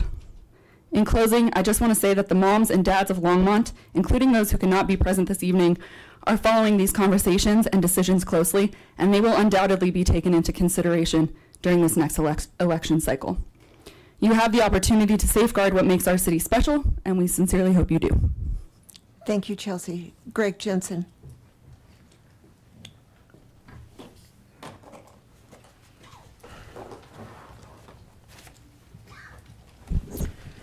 Greg Jensen, 1318 Grace Peak Drive. Mayor Peck, City Council members. I'm here to support Zoe Galloway, the young woman that's been harmed by the smart meter that's been installed by the Longmont Power Company.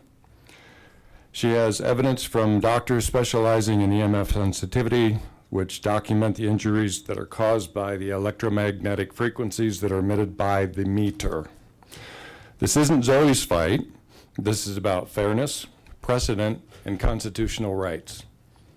A few years ago, another Longmont resident who lives on James Street, whose name I'm withholding due to my fear that she may be doxxed or swatted, refused to have a smart meter installed on her property by the Longmont Water Company. After 5 years of pressure, the City of Longmont Water Department relented. They dug up the street in front of her home, built a cement casing which served as a Faraday cage, backfilled the hole, and repaved the street. That shielded her from the unwanted EMF exposure. If one department of the City of Longmont can adapt and protect the citizen, why can't the power company do the same thing for Zoe and those like her who do not want a smart meter of any type installed on her property, on their property? Equal protection under law. Does not the U.S. Constitution's 14th Amendment and our very own Colorado Constitution, which must align with the U.S. Constitution, guarantee equal protection under the law?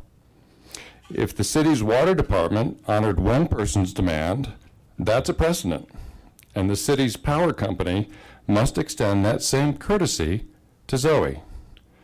Denying her protection, forcing a harmful smart meter on her home, is clearly unequal treatment. Our founding fathers believed that the sole purpose of government is to protect the rights of each individual. When officials push policies like smart meters that are part and parcel of the 15-minute city lunacy, which can be directly tied to physical harm and property damage or both, this is a usurpation of their authority. This young woman's health is damaged, her home, her sanctuary are compromised. The law provides that when there is verifiable harm, either personal or property, which has been clearly evidenced here this evening, and there exists a remedy, the city is obligated to either remove or shield the smart meter, just like that it has been done for the person who resisted the water meter. So the question is does the city council have a clear choice? Its members can compel the power company to extend the same courtesy to the city water department has already extended. Thank you. Thank you. Karen Kroll.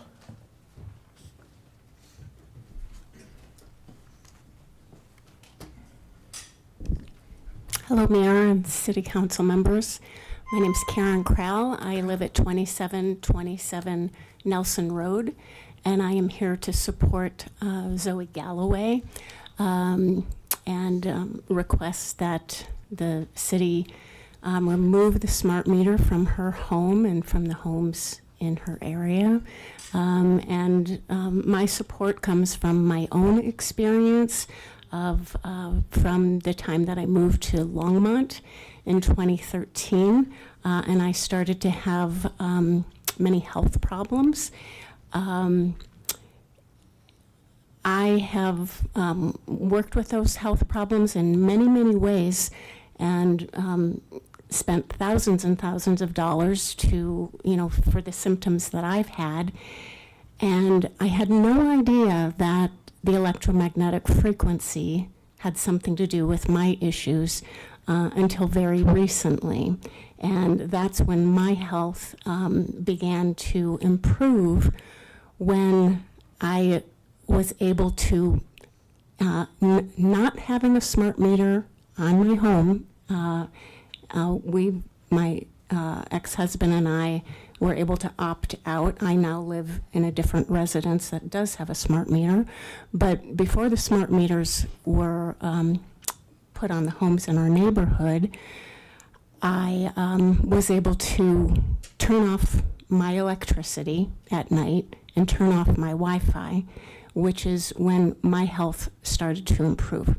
One of the things that I've learned as I have participated in groups with doctors who are helping people around our country and around the world to look at what the heck are all these medical issues that are happening to people.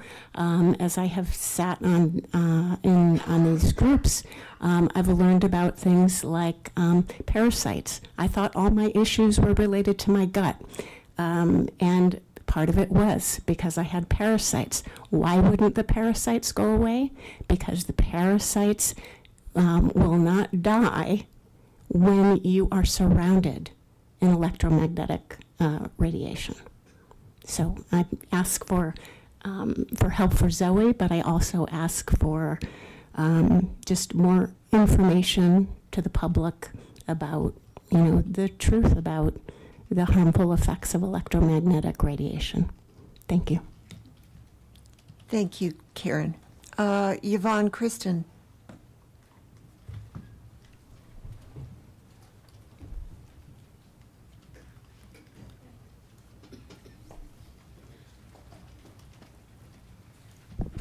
Hi, good evening. My name is Yvonne Christo. I live on Chavano Street. I am here to support a lot of these women, specifically Anna Graves. I share similar sentiments as I too live across the street from a home with 4 sex offenders. We do have a child and are no longer comfortable letting her go out front, as one of them actually has a felony charge for kidnapping. I'm just here to support. I also want to see something to be done as far as restrictions or zoning requirements, things like that. So, thank you for your time. Thank you, Yvonne. Michael Pumpan?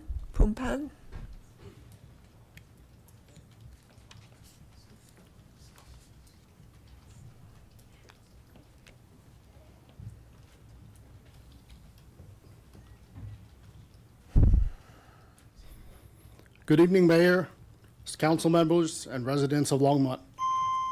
My name is Michael Pumpan. I'm the Director of Operations for Mobara Solutions and a resident of 2200 Winding Drive. I'm also a father to a 13-year-old daughter, which gives me dual perspective on this matter. We are here tonight to acknowledge the very real concerns of the community and to address the fears that exist on all sides of this issue. We also wish to share more about Mobara Solutions, our mission, our commitment both to our clients, the city of Longmont. Thank you for hearing us today. When I look around Longmont, I see a community that strives for inclusivity and embraces the potential for growth and rehabilitation. I see a city that values second chances, where individuals from diverse backgrounds are given the opportunity to thrive and contribute positively. Longmont has demonstrated a remarkable commitment to integrated communities, preventing the marginalization of any group, ensuring that the needs of all residents are met equitably. I see a community that values purpose-driven lives, strong families, and continuous personal development. I see a community that believes in the potential for individuals to become their best selves. When I look at the residents of our homes and our clients, I see those same values and needs. I see individuals who have taken accountability for their past actions and are committed to living fulfilling lives, breaking harmful cycles, and creating positive change. At Mobara Solutions, we facilitate this transformation by providing safe, supportive housing, comprehensive peer coaching, and targeted workshops. We partner with local agencies and treatment providers Excuse to me, ensure. Michael, just Yeah. 1 second, yes? Apologies, just a clarification. Yes? Oh.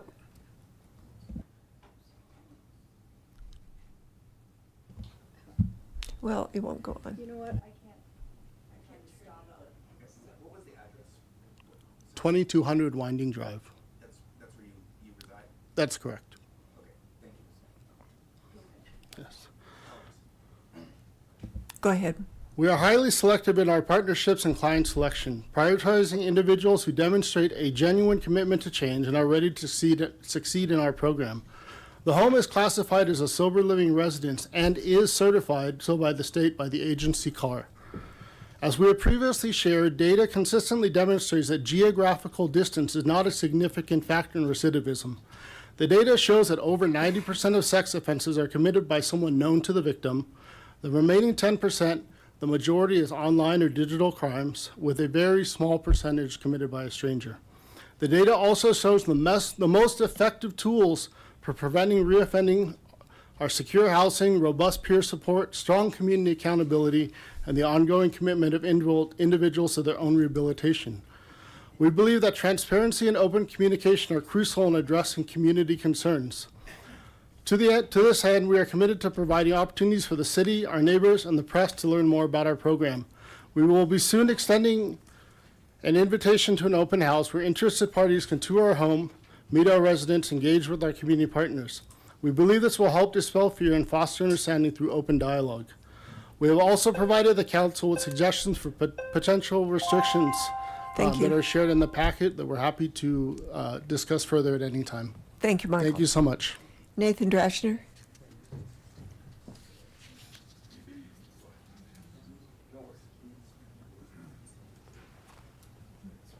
What? All right, guys, start the clock. Yeah. Oh, no worries.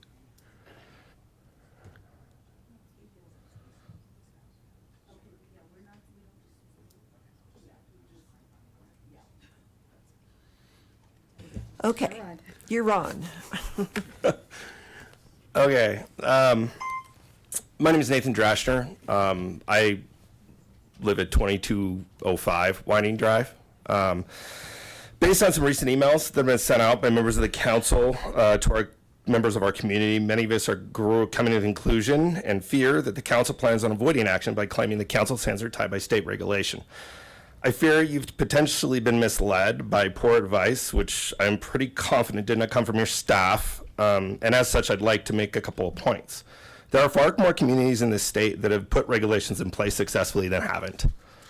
Your own staff documented several just in the vicinity of our community. I understand the concern about what has happened in other select communities around this issue, with the legal challenges in some cases, but there seems to be exceptions. Those seem to be exceptions and not the norm. You're not handcuffed by state regulations. There are some state regulations and statutes actually on Longmont's side on this issue. In this particular instance. In a quick review of Colorado Statute 2780-129, you find one of the requirements for recovery residents is that it provides structured activities and recovery support services that are primarily, keyword here is primarily, intended to promote recovery from substance abuse disorders. Simply by looking at Mobara Solutions' website, it is exceedingly clear that primary focus of their efforts are not substance abuse related. In fact, prominently displayed on the landing page for the website is a notation of 0% recidivism rate. Recidivism isn't a term used with substance abuse prevention. If it was substance abuse prevention, you use the term relapse rate. Additionally, in an article for the Longmont Leader, a representative of Mobara Solutions spoke prolifically about the company's criminal justice and corrections related activities, and specifically cited partnerships with Boulder County Probation, Colorado State Parole, the Department of Corrections, sex offender specific therapists, and reentry programs like the Reentry Initiative in Longmont. There wasn't much mention of substance abuse treatment being a priority at all.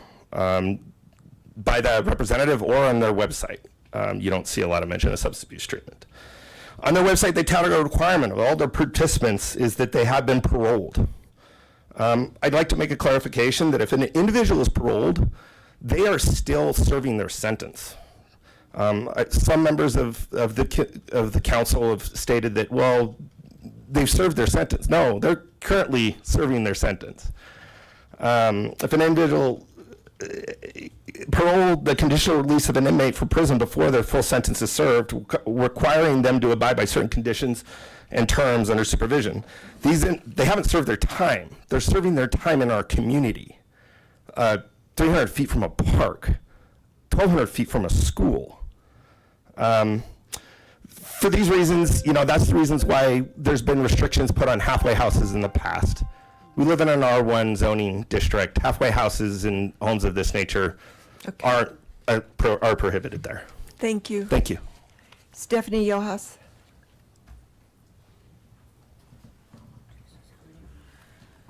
Oh, 13. I know we're going to take a break.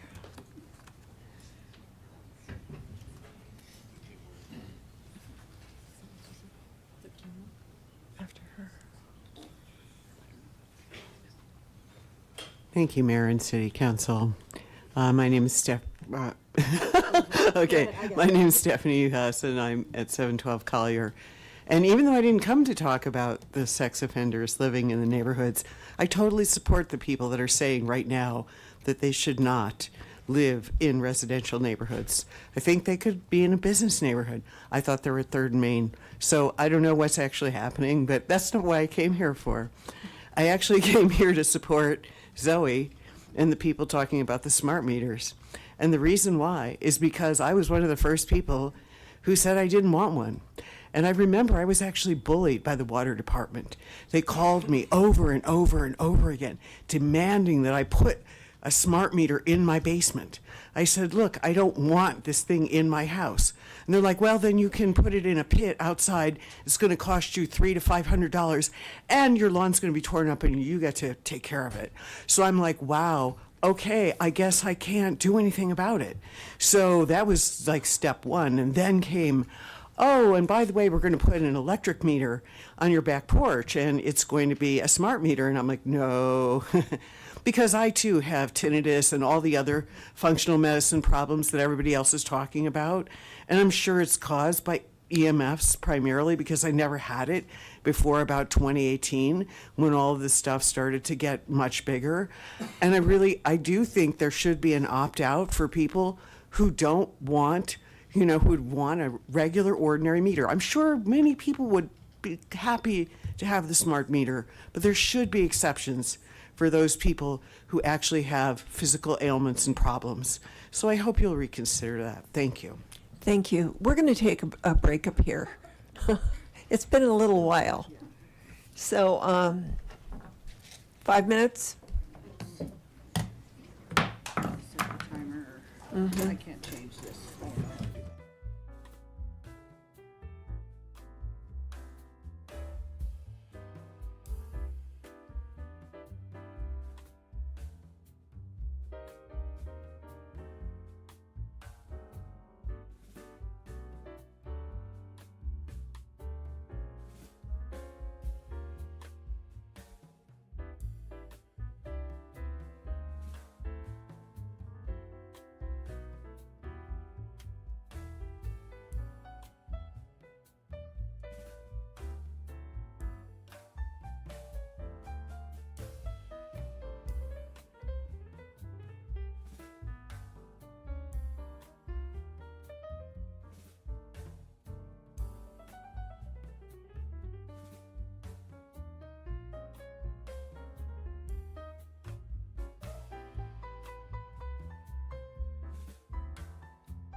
They were strong red counties.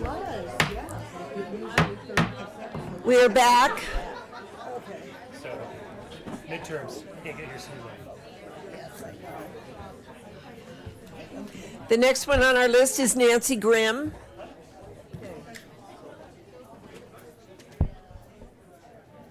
Is Nancy here?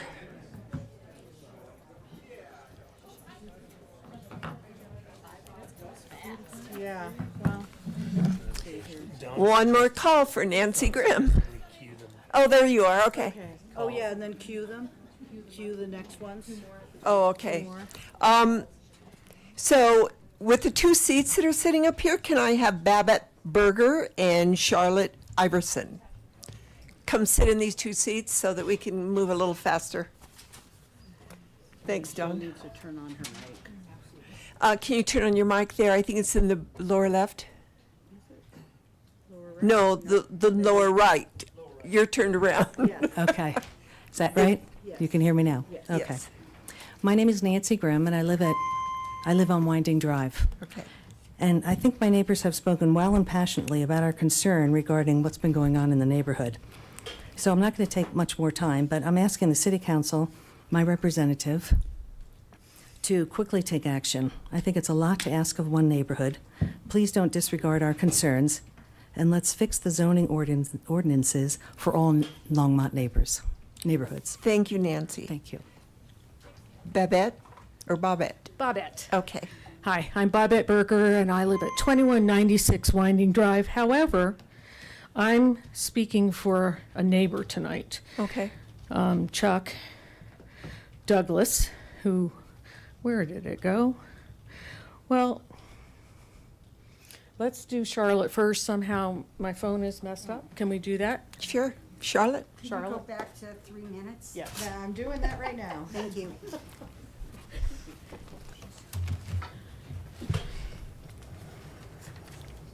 Begin. Charlotte Iverson, 182 Olympia Avenue. I'm here to express my concerns regarding the felony sex offenders living at 2200 Winding Drive.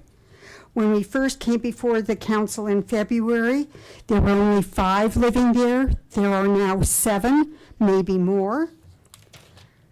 These offenders have not served their time, as stated by a councilwoman on May the 4th. Their time instead is being served in our residential neighborhood, about 300 feet from the Rough and Ready Park and about 1,200 feet from Alpine Elementary School. Our children walk and bike to school. They play in the park year-round. Our children should be protected, and it is our responsibility to do so. In an email to me, the mayor said, I quote, "The city does not have the power or the authority to change many of the things I asked for. This is not true. Many surrounding communities have done just that. I requested restrictions of 1,000 feet from the schools, 500 feet from the parks, as in the Zero Red ordinance presented to us, and not to limit the restrictions, and to limit the restrictions to only offenders who victimized a child, and to limit the numbers living in a residence. We can all be victims, regardless of our sex or age. In fact, most people I have spoken to think we have restrictions in place and are appalled to know that we do not." The mayor also said in the same email, quote, "I feel it is a bit of an assumption to believe that all criminals are unable to change with help. Respectfully, your opinion is not relevant. As elected officials, you are to represent the interests of your constituents. Our lives have been negatively impacted with this threat to our community. We double check our doors and windows to make sure they're locked.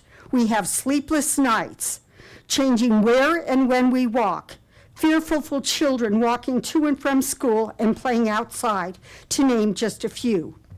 You do have the power and the authority to make these changes, as evidenced by cities surrounding our community. If you do not make these changes, you are in fact telling us and all your constituents you do not care about our safety and our voices. Please have the courage to do the right thing. Thank you. Thank you, Charlotte. Bobette? Well, I am Bobette Berger, 2196 Winding Drive, and I was going to speak for Chuck Douglas, but technology fails us. So you're in a mess right now because I have no notes. What do you call a rabbit with fleas? Bugs Bunny. Anyway, so it's not good to have me up here when I don't have any notes. See, very bad. I don't know, but you're speak from the heart. Yeah, speak from your heart. Just Speaking go. from my heart, I am. And I'm here because part of my neighbors are here. And Michael, I am sorry I have not met you. Things are very different about our neighborhood relationship. As my many neighbors here would know, I haven't greeted your house the way I normally greet new neighbors. But I do want you to know something, because I was struggling, as many people have said, with some struggles handling this, and Mr. Mobarez, is that your name, sir? I thought so. I went a couple of weeks without sleep. That's not a good thing for a chubby old lady, I'm telling you. Not a good thing. You're not chubby, don't worry. But I'm doing better now, and I know everybody's laughing at me, but I'm speaking from my heart right now, and my time is gonna be up. But every day now. Can you turn toward the microphone, please? Yes, Thank you. every day I am getting up now, and I have, technology, even though it lets us down sometimes. I have a picture of Michael. I know his name. Once again, can you turn toward the And microphone? I'm here, sorry. And every morning I am praying for each one of the men that is in that house. Every morning. When I see them go out in their vehicles, when I see them go out on their new scooters, I pray for their safety. But along with that, I'm praying for the safety of my neighborhood. We have a lot of kids, and it's a temptation. I wouldn't want to be in that spot if I were in that same. I won't turn around and look at you, Michael. But Thank you, Bobette. okay. See, it's bad to have me talk with no notes, but we're almost out of time. So I was supposed to be, Chuck, I told you I was going to talk about it. Chuck has conversed with our mayor.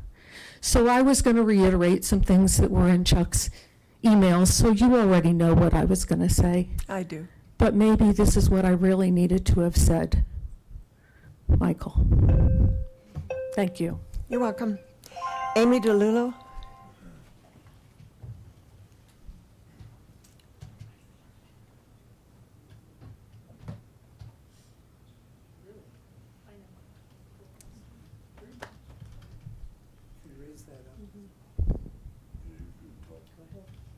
Good? Yeah. Hello, my name is Amy DeLulo. I live on Brown Court.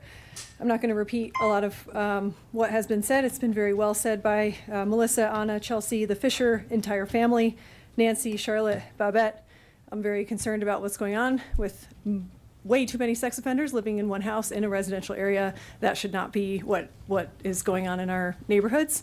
And I think you definitely have the power to do something about it. So I ask you to please take action and solve this threat to our community. Thank you, Amy. Debbie McClintock.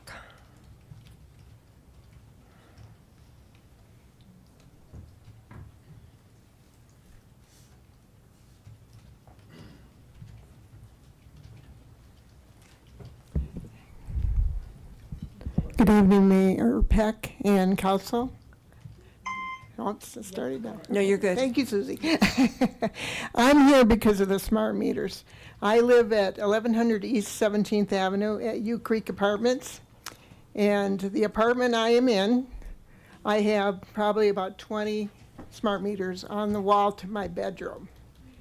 And so you compare that to a house that has one smart meter and people are getting sick from it. Can you imagine if you have 20 meters out there and how much radiation is coming through? I do not sleep in my bedroom. It's a one-bedroom apartment because of the fact I have all these smart meters on my bedroom wall.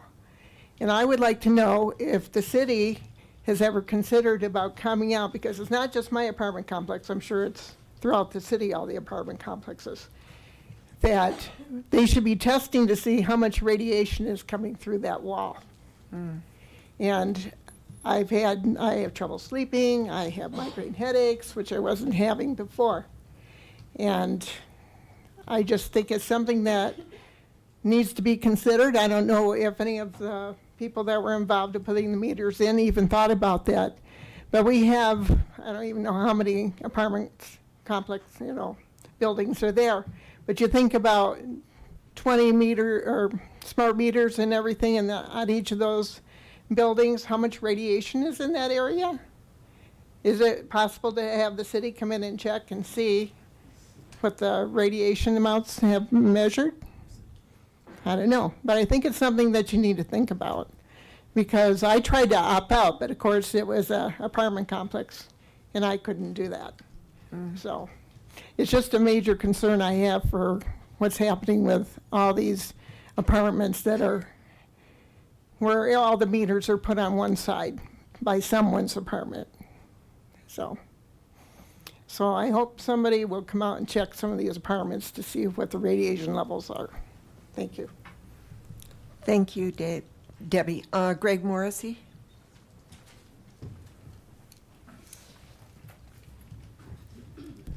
Greg Morrissey, I live at 1648 Harvard Street, and I'm here to talk about an event I had. I get up and go for my walk. I'm going down Mountain View Avenue, and I see on this trailer a camera. And then I realize it's a test camera. It's for traffic. You're measuring traffic. And then I do some more research. I see that Longmont's going to come out with a system, and you're going to have it installed with the traffic lights. You're going to be able to get people who are speeding and get speeding tickets from it. And people who do wrong things, the intersection stuff, you're also going to have cameras with the availability to look at people doing that, and they're going to get fined or whatever the case is going to be. They had a similar thing. They've got a similar thing going on in Longmont and Boulder right now. And they had the same cameras down in the city of Aurora, but the city of Aurora not getting voted, they were pulled out. I just wanted the information, when are they going to be installed and when is it going to be operational, and is the public going to be aware of it? I understand the need for it. I live close to 17th Avenue and no one does the speed limit there. They're just as fast as they possibly can. So if you want to put them somewhere, 17th Avenue, please. They've got to slow down. They're going way too fast.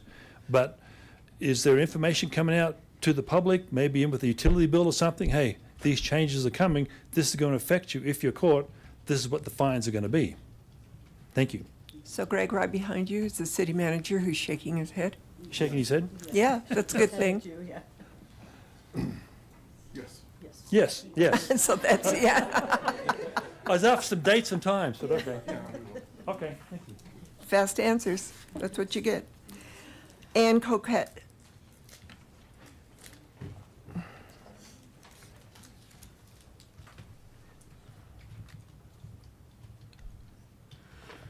Good evening, City Council members. My name is Anne Choquette of 175 Olympia Avenue. Thank you for your time.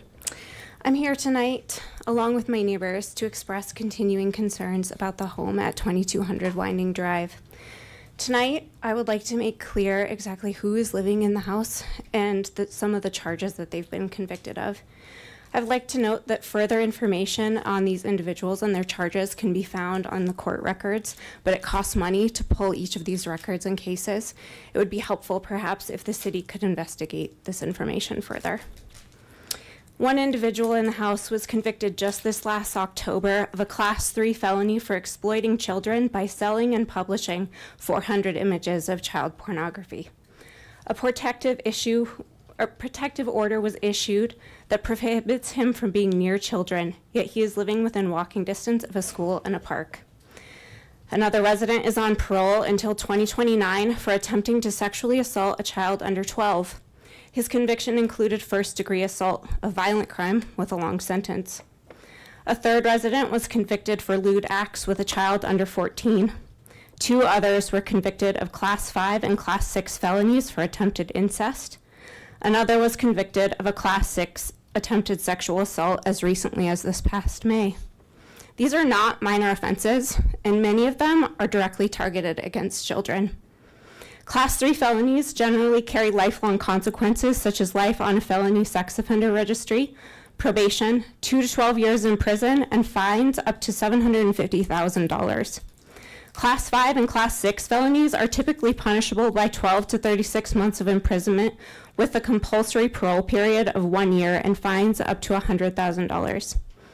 I live directly across the street from 2200 Winding with my 2 young children who are 7 and 12. This situation pervades my thoughts every time I step outside, particularly when my kids are with me. I feel like I'm constantly on high alert. I had reservations of speaking tonight because I do not want to create bad blood. And I'm glad that Mr. Mobarz and Mr. Poompan are here tonight, and I wish that they had been involved with the community sooner.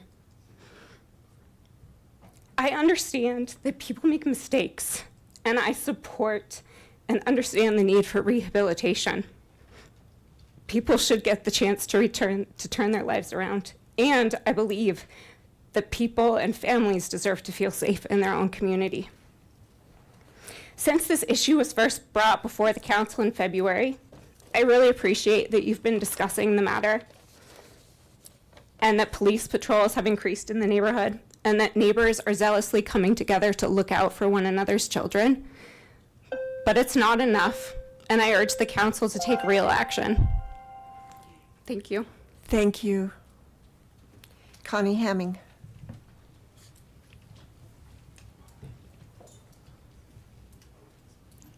Greg Nelson and Anna Hampson, can you come up and sit in these chairs to get ready to be?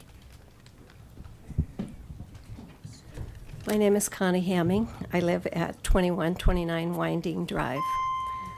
I want to say my neighbors and many who have spoken to you before have spoken a lot of what I would have said, so I'm going to narrow mine down. I moved into this neighborhood about a year ago. I moved into a residential neighborhood.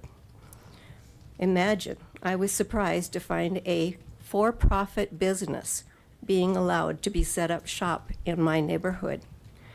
It is my understanding that the cost of this treatment is $1,000 around there per bedroom.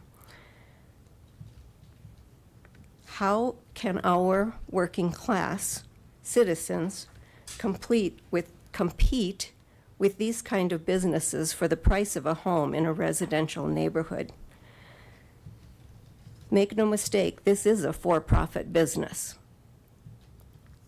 People are making a lot of money on this, and they will be willing and able to outpay any of the future and current homeowners that want to buy homes in our neighborhoods. This is not just an issue for my neighborhood. It's not just a Winding Drive thing. This is an issue that it's going to affect all of our neighborhoods because these businesses are going to come into our community unless you do something to stop it. Is it a zoning issue? Is it not being enforced? Do we need to change the zoning issue? Do we need to limit the number of sex offenders that can reside together in a home like Broomfield and Arvada have done? We're behind the boat, so we can't afford to take a whole lot of time to do something to protect our neighborhoods. Thank you. You're welcome. Greg Nelson.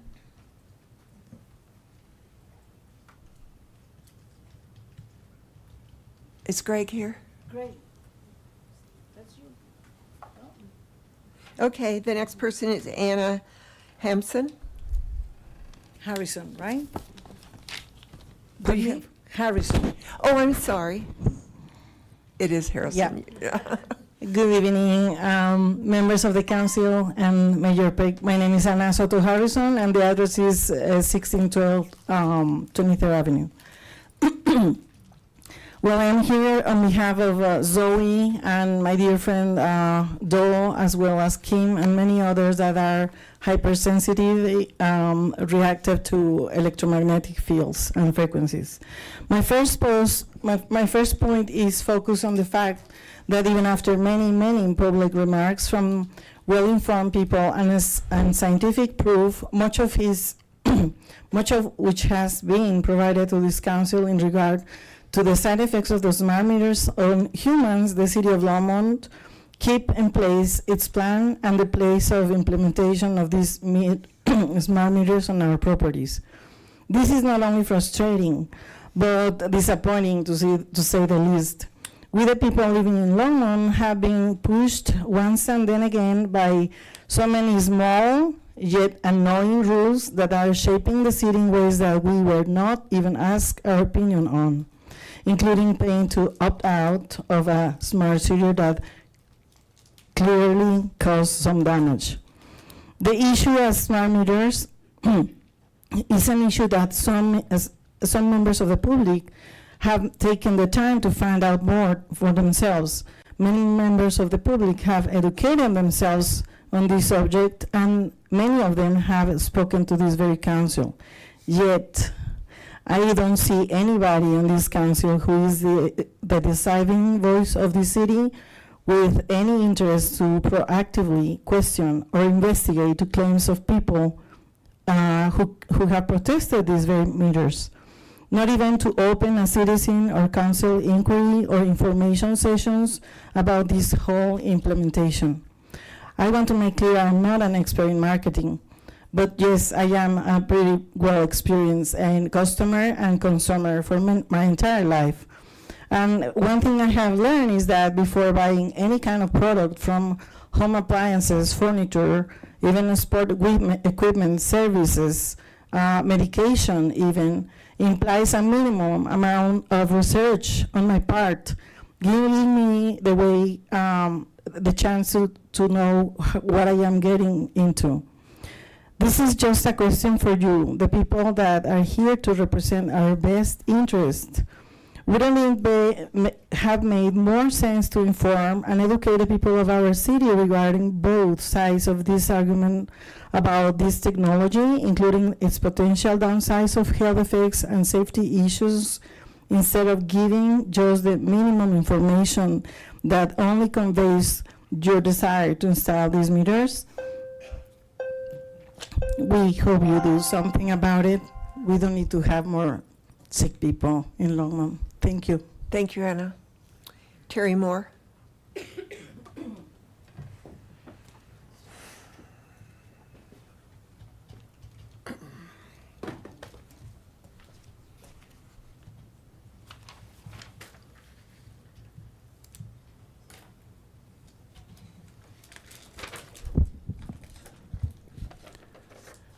Hi, I am Terry Moore. I live at 3 Birdsall Place. I had to do some cleanup today in my room.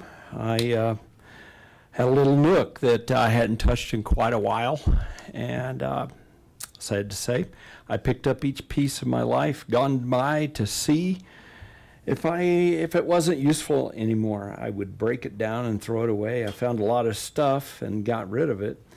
I found a few good things and put somewhere else for safekeeping. I also found this phone. It's kind of old. It's a Conair phone, and it still works, but I don't need it anymore. Anybody who wants it can have it. I cleaned up the area and made more room than I had before. It felt good. My son, a couple of years ago, traded phones with me. He went to the dark side and got an Apple phone, and so he gave me this one. That was very nice of him. The other one was pretty old and cracked and not doing very well. See the new thing, how will it help? What will it do for me? How can I best use this new thing? This has been very useful. In the end, I didn't get anything new today. Sometimes things don't hold up well and must be replaced, and I understand why they throw it away. People are not things, though. Some people like to acquire shiny new things. People are children of God. how should we treat them?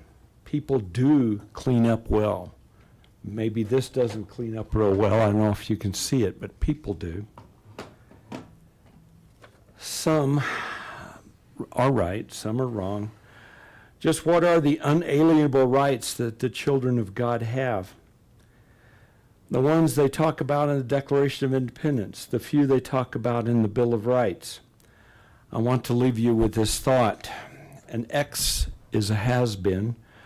A spurt is a drip under pressure. I'm no expert.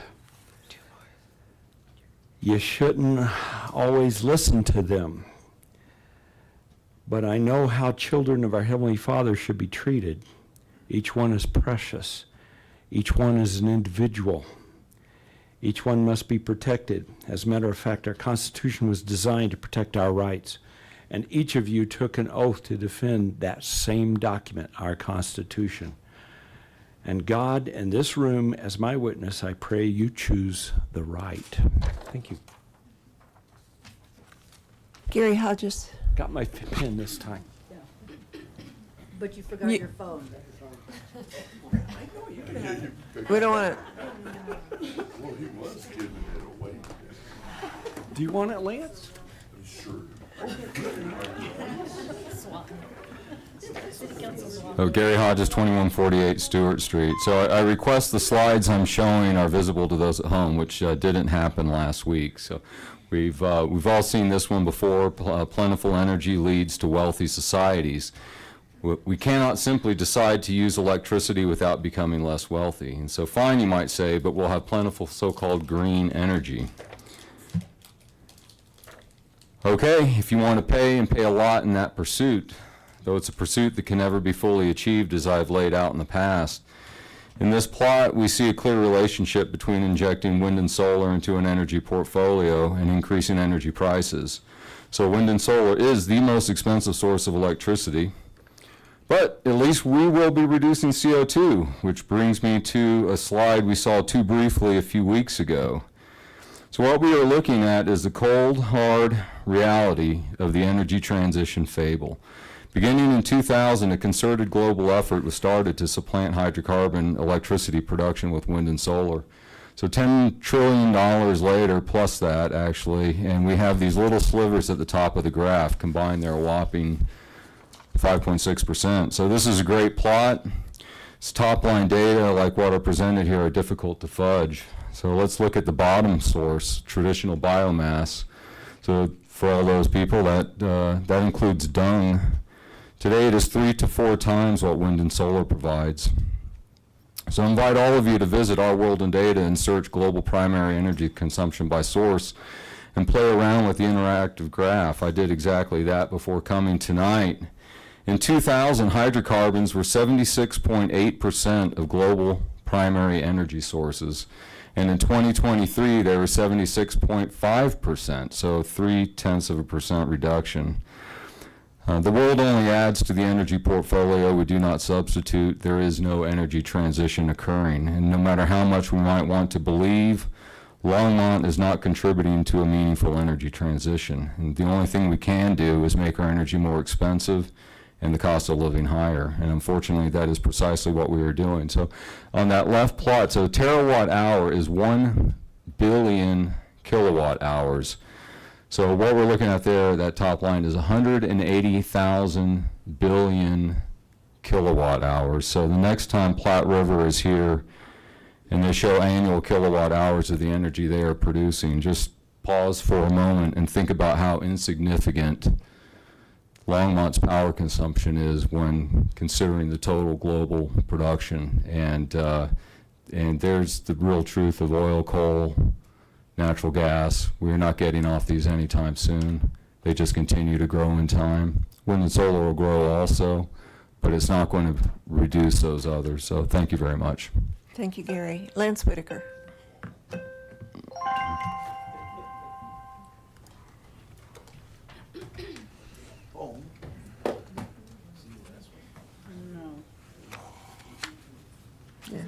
Hopefully I won't leave my phone right here.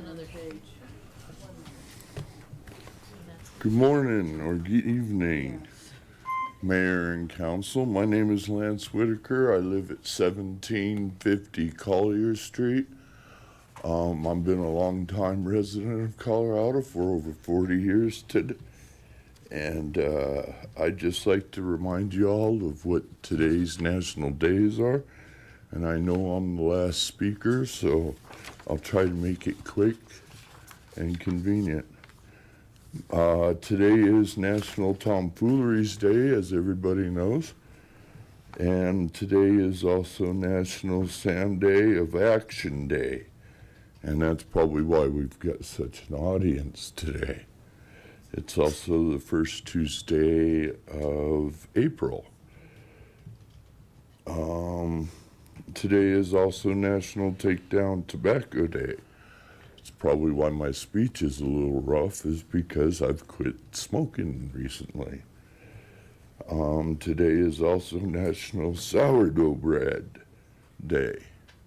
And I prefer rye. And today is finally National 1 Cent Day. And it sounds like Mayor and Council are going to need quite a few of them to finish the RTD thing. And I understand we put a lot of money into it, so we can't just set it on the table like I did outside and leave it to everyone to grab a little piece. So, in the spirit of Zoe, I would like to say that you've got quite a large EMHS problem, and please stay away from my garage. To all the kids in the neighborhood, I would like to remind them that on Collier Street, between Latimer Park and Spangler Park, which is some of the older parks of Longmont, your walk is safe because a lot of my neighbors are watching out for your kids on that block. Thank you, Mayor and Council, and we'll see you next Tuesday. Thank you, Lance. Steve, you're on a separate page. Did you? I'm the last one. Yeah. Like I said, I tried to make So it quick. my question is, Steve, did you sign up to speak? Yes. Steve Altschuler. But I'm also the last one to speak. So like I said, I tried to make it short. But if you want to extend it, you can. I don't. I don't want to extend it. Well, then I'll take my phone and leave.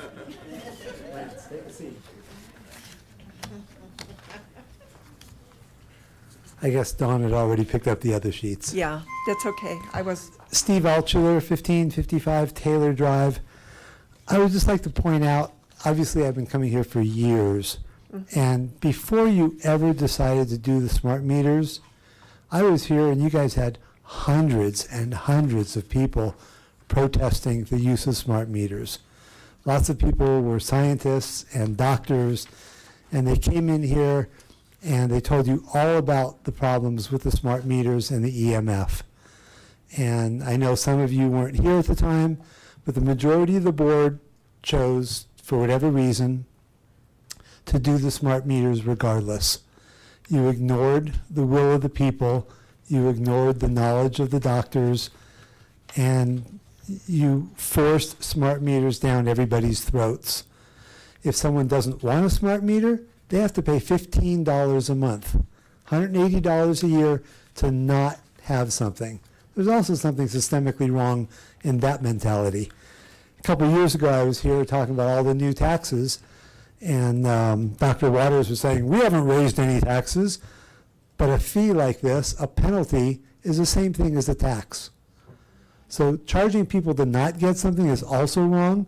Ignoring the hundreds and hundreds of comments that you've had is wrong. And it's the same thing whether it's a smart meter or the problem over at Winding Drive. You are here to care about the constituents that are in the city now. It might be great to have an eye on the future and look about building something for later, but you've got hundreds of empty units. You're building thousands of more empty units because someday there might be more people here. Those are not the people you're supposed to be taking care of. You're supposed to be caring about the people that elected you into office. And if you don't do that, then I hope that people will rear up and vote everybody out of office and put people in office that will care about the residents of Longmont. Thank you.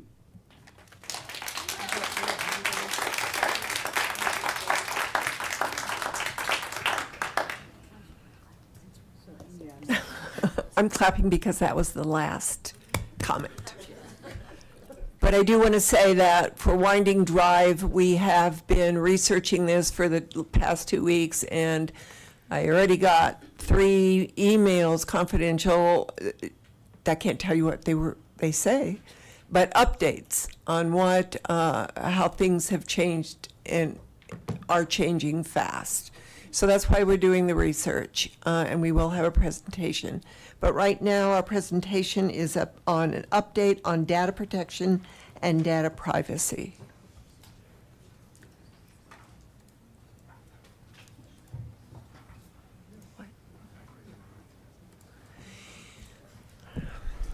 Hello, Mayor Peck and members of council. Sandy Cedar, Assistant City Manager.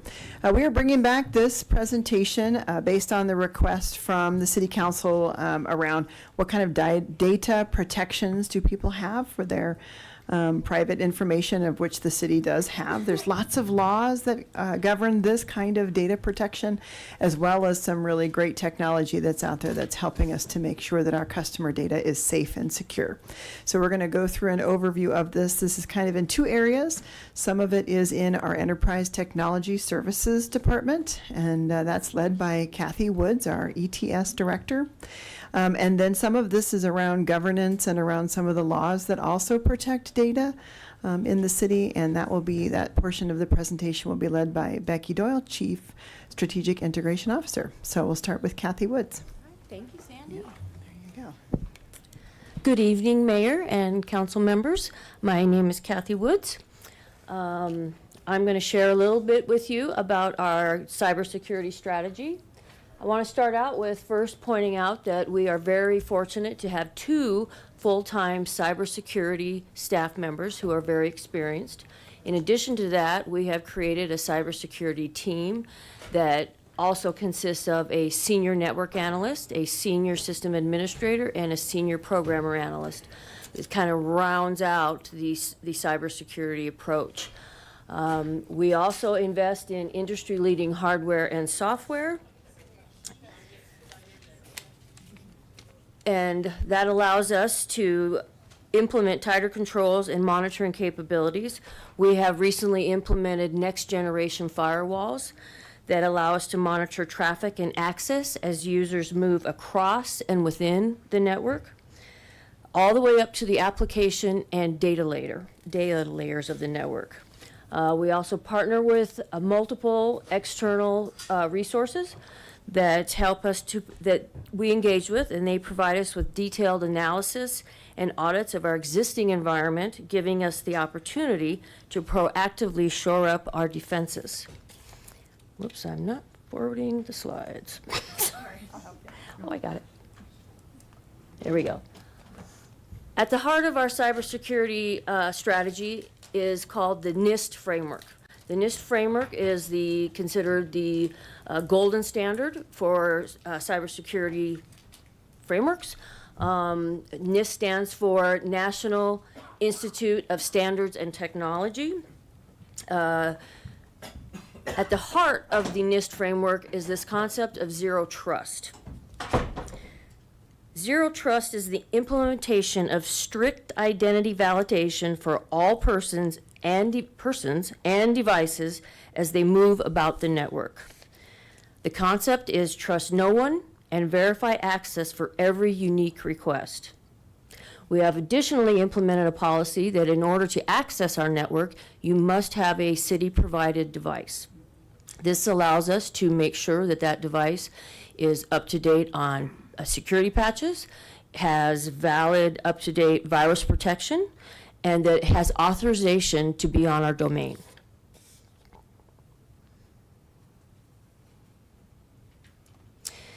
Additionally, the city invests in ongoing ETS technical training. This is provided in the form of formal classes, conferences, subscriptions to knowledge bases and forums. We also invest in citywide staff awareness training. This is usually done with simulated phishing attempts. Now, this is not to shame employees in the city, but to educate users and to educate them how to see the telltale signs that an email is not legitimate. Once you know to look for it, it is fairly obvious most of the time. So, in the event of a breach, we do have documented protocols. What is a breach? A breach is any loss of data. That could be one single record. That could be 5,000 records. It is any denial of service that results. Any denial of service that results from some type of attack. It also could be a loss of an outage of systems, also based on some kind of attack. You may recall back in September, I think there was a CrowdStrike outage. CrowdStrike had a bug, and that brought systems down for most of the organizations that were utilizing it. In the event of a breach, we have a documented incident response plan. That incident response plan identifies who to call, what order to call them in. Additionally, it documents our third-party partners that are there to help us in the event of a catastrophic breach. They will help us triage the situation. The incident response document also contains a matrix. The matrix outlines the various thresholds for each data type and reporting requirements for those data types. So if CGIS data is compromised, there's a set of rules. If PCI data is compromised, there's a different set of rules. So, and that is all I have, unless there are questions. Short and sweet. Councillor McCoy. Thank you, Ms. Woods. I just wanted to say thank you. This really sets me at ease knowing this is where we're at, and that was really my concern.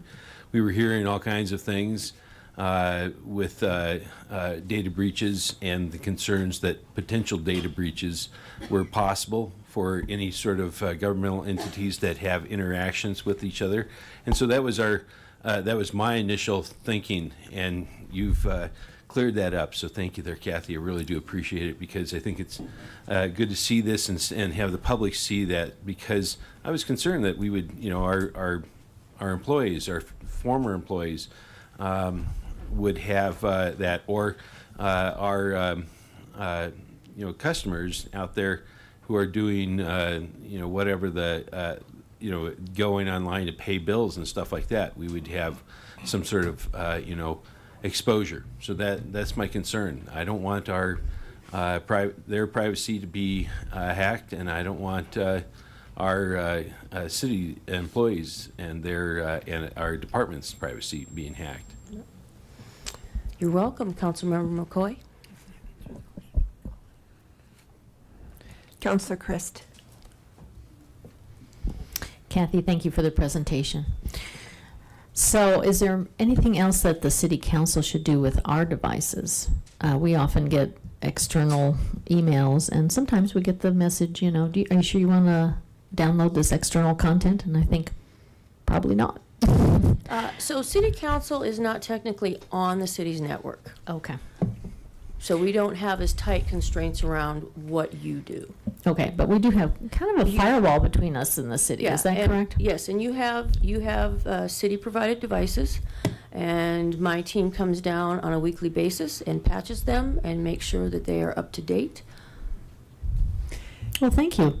Councilmember Chris, one thing that I would certainly mention is that, probably our greatest vulnerability in our organization is our own staff accidentally clicking on something or falling for a phishing scam or some sort of thing. And so I'd be happy to share some specific phishing tips with the city council so that you can also recognize those kinds of emails that can get you in trouble. So I will send that out to y'all after the meeting. Okay, great. Thank you. Thank you. Thank you. Thank you, Kathy. And Sandy? So Mayor Peck, there's also some laws that govern this privacy, so Becky's going to go through it real Becky, super great. quick. Yeah. Okay. Yeah. Hello, I'm Becky Doyle, Chief Strategic Integration Officer. So there's a lot of different laws that apply to the data that we keep within those systems that are secured by Kathy's team. So a lot of what my team does is to help to educate folks about which laws apply to which sets of data. There's a few of them before you.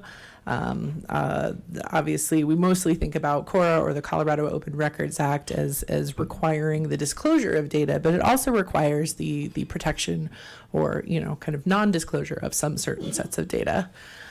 CORA response is something that we spend a lot of time on, and Dawn's team in particular spends a lot of time coming through information that's potentially responsive to CORA requests. So that's a really big piece of what her team does in their responsibility for records management.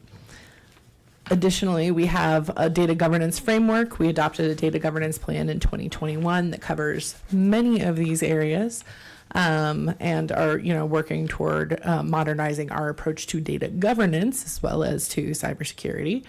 And in fact, we're recognized for our work in data governance through our 2022 certification through the What Works Cities program. And so in general, our data protection and data privacy policies that underlie that data governance program are adopted in in accordance with all the legal frameworks that apply. So that's what we have for you. And I can assure you that we take our customer data privacy extremely seriously. And I appreciate the opportunity to be able to share what we're doing with the council. Thank you. Great. Thank you very much. We are now on the discussion regarding the potential amendments to Title 10 of the Longmont Municipal Code concerning residency distance requirements for registered sex offenders. And I would like to invite our Public Safety Chief, Zach Artis, and Jeremy. Is Jeremy going to do this? There he is. Jeremy Tyrell. Jeremy, Zach, and Grant. Oh, and Grant. Okay.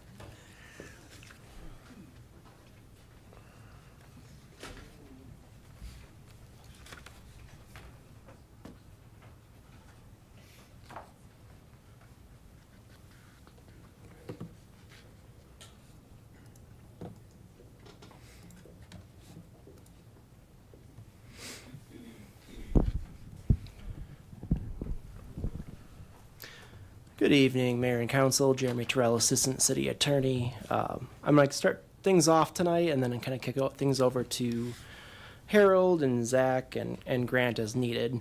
But I'll get the conversation started at least.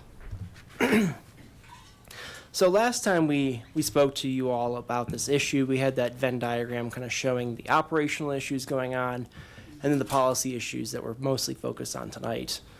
On the operational side, we've heard from the community. We've heard a lot of additional information tonight during public invite to be heard. We want everyone to know that we're continuing to investigate the operational issue concerning the residents in question. It's taking us time. We're looking into it. We can already tell you that fire and public safety building inspection have already been out there, looked at the residents. So we're making progress. It's just taking additional time. Mm-hmm. So we're aware of the situation, though. We're working on it. That's all we can really say at this point. And just kind of a caveat, when we're talking about registered sex offenders, any person who's required to register under Colorado law must regularly contact law enforcement, and law enforcement regularly verifies this information. So I just want to kind of dispel this idea that these people are running around the community unchecked. They're having contact with law enforcement, and law enforcement does regularly verify the information. So we're aware of the individuals that are registered sex offenders in the community, and just to know that there is some contact going on. And just given the emails and some of the information we've heard from community members, just keep in mind that these people are also part of the community as well. And harassment and violence is not tolerated and can and will result in criminal prosecution both ways. So just something to be in mind going forward. I do want to shift gears and kind of switch to the policy question for tonight, which is really what we're focused on. And I kind of want to lay out 4 different questions that staff is asking council to consider tonight. The first is the main question, and if the answer is no, we can kind of ignore the last 3. But the first question is, does council want to consider a local ordinance regulating sex offender residency requirements? And there's an asterisk there just because if council gives us direction to come back with an ordinance is the way we get a public hearing, which is, I think from what I've heard from council in the past, is something that council wants, is to get the full public view from members of the community, experts in the field, persons that own this facility in question. If we go to an ordinance, that's when we can have a public hearing, get all the different comments, and make that informed decision at the end. If we decide to go with an ordinance, and if council wants to give us direction, some questions we need answered tonight as well is, who do we include? And so that's a matter of, are we looking at just certain classes of registered sex offenders, a larger class? And I'll show the different criteria in the next slide. The next question is what areas to include for establishing a setback. So what protected areas do we want to include in an ordinance? So is it daycares, schools? And if we want a setback, what distance are we looking at? And I did have another note on here just to note that any ordinance we do impose upon registered sex offenders would be forward-looking, meaning that someone who's already established a residence wouldn't be impacted by the ordinance. It only impacts when that person moves. So we can't criminalize the past conduct that occurred because it wasn't a criminal back then, or it wasn't a crime back then, but we can, if we decide to go with an ordinance, criminalize it going forward. In terms of potential answers to those 3 questions, if council wants to go with an ordinance, some potential answers are on the screen. So in terms of who's impacted, we could look at just sexually violent predators. You could do sex offenders with multiple victims, sex offenders with multiple offenses, and or sex offenses with felonies involving minors. In terms of what's included, we've discussed schools, city facilities, public parks, breezeways, daycares, private parks. And in terms of how far, we've looked at a number of distances. And in a second, I'll turn it over to Grant Penland, our Planning and Development Services Director, to kind of show you some maps and what things look like, just so you have an idea of what a setback would look like. But we have examined 1,000 feet, 750 feet, 500 feet, and 300 feet. So at this point, I'll turn it over to Grant, but we'll be available for questions after this presentation as well. Good evening, Mayor, members of council. Again, Grant Penland, Planning Development Services Director. As Jeremy mentioned, as part of last month's discussion, council did want to see some options in terms of setbacks, specifically related to specific areas of concern. So in council's packet, the maps that I'm going to walk through were included, but I think this might give a little better indication as you see the progression of the different distances that Jeremy referenced kind of in progression. So the map that's on the screen right now does show setbacks at 300 feet from schools as well as city facilities and also city parks and breezeways and also daycares. What it does not include in this set of maps is private parks. So again, starting off with 300 feet, progressing to 500 feet. This map shows 750 feet, and this shows 1,000 feet.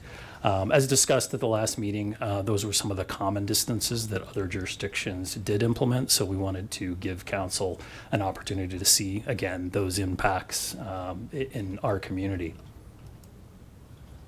Moving forward, as I already mentioned, the next set of maps will include private parks. So it does include all of the other elements that I listed previously, but also includes private parks. So again, starting off with 300 feet, moving to a 500-foot setback. Again, moving to 750 feet. And finally, again, 1,000-foot setback. Again, this map set does include private parks.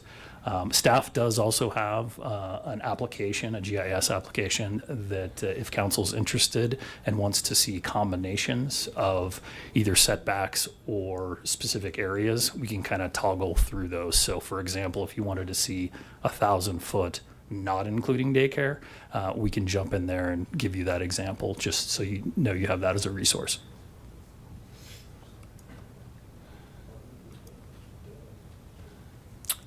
So again, in somewhat conclusion, Jeremy already covered this, but essentially what staff is asking for regarding discussion and direction is one, if council is interested in a local ordinance regulating, and then those three questions we covered in map form, but the who to include, the what to include, and then of course the setbacks that we just reviewed. So again, I can jump to the specific app if you have questions or would like to see any specific variations therein.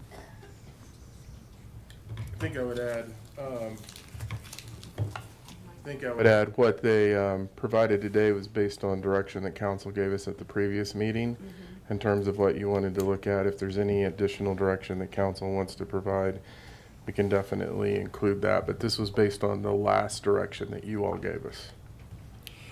So what I've heard from tonight is that what people want is a reduction of the number of people in the home, allowed to live in the home, the number of feet, the setbacks, and a code change differentiating in the code, correct me if I'm wrong, Harold, we would have to change the family code, is that correct? The family residence code? To have a specific code for sex offender? How would that work? Jeremy, you're going to have to help me with this one, but I think, the first question to council is, and you added something today that council hasn't added until this point. The first question is, do you want an ordinance, and do you want what you indicated was an ordinance with a distance-based requirement to that? That's one question. What you added in just now is a limitation on the number of registered sex offenders that can reside in a dwelling unit. So if that's something that council wants us to consider, council will need to give us that direction to include that. And I think that would be a separate section in the code that they would then create if that's the direction that council wants us to bring back to you all. Okay, so that's the code requirement that okay.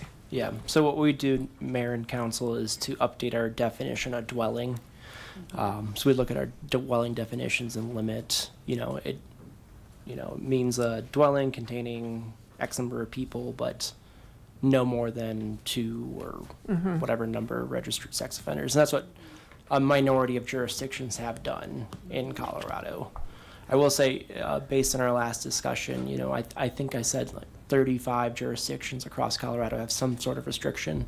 Of those, the majority have just a distance-based setback, and then it's a smaller minority that has the number restriction based on how many registered sex offenders may live within one dwelling unit. So if we did have an ordinance limiting the number of offenders that could live in one dwelling, again, that would not affect Winding Drive because we're going forward unless someone left that residence. And then they could not get another person to fill that space. But at this point, it wouldn't affect that. Mayor, if I may jump in real quick, one of the things that Jeremy talked about in terms of the operational piece of this is we have received additional information. And so specifically what we're looking at right now, and you heard some of the comments, is this a halfway house? Right. Is it a boarding house? Is it a group home that doesn't meet the protections under the existing state law? Or is it a group home that falls under that? And those are the issues that we're actively sorting through, and that's really an operational piece, looking at the existing code and what does that mean. A lot of that information came at us within the last couple of days. But it is listed as a sober rehabilitation home. And those are the issues that we're working through. Okay. Okay, so first of all, do we want, let's just go down the line, do we want an ordinance? Let's start with you, Matthew, yes or no? Or expound on it.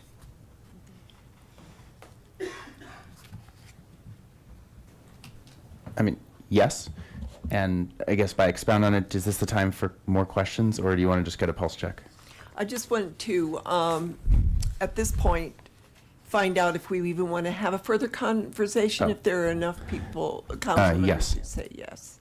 Okay, Yes, yes, Mayor Peck. okay, Yes. okay, me too. Yes. Okay, so we do want an ordinance. We've got that down. And now, I guess expounding on it is, what do we want to include in that? Do we want to include number of feet? Do we want to include number of feet from children? Or residents, or areas where children are? Do we want to include, number of people that can live within offenders in a residence? So let's talk about that. Councilor McCoy? Thank you, Mayor Peck. I think we start off with what we have in front of us. It doesn't mean that we don't add things. But I think we include the option of the schools and city facilities, city parks, private parks, and breezeways, as well as day cares. I think those are the top focus areas that we have some sort of say over, and we want to start there. And then I'd like to hear what other people say in regards to the size of setbacks.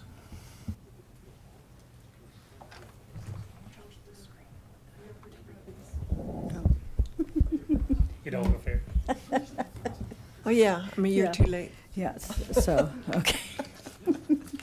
Thank you, Mayor. Yes, thank you for pulling that up. So looking at individuals impacted, I do want this to consider 1 and 4. I'm open to discussion with the others, but in looking at schools and daycares, it would be applicable to have sex offenders with felonies involving minors. So I think that is something that is really pressing to me. I would look at 1,000 feet for schools and daycares, with a lesser amount around city parks. Because I know that there was concern around creating these enclaves, especially when you looked at the 1,000 foot for all areas.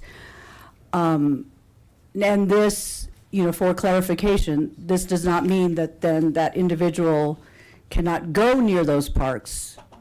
They just cannot live near those parks. That is correct?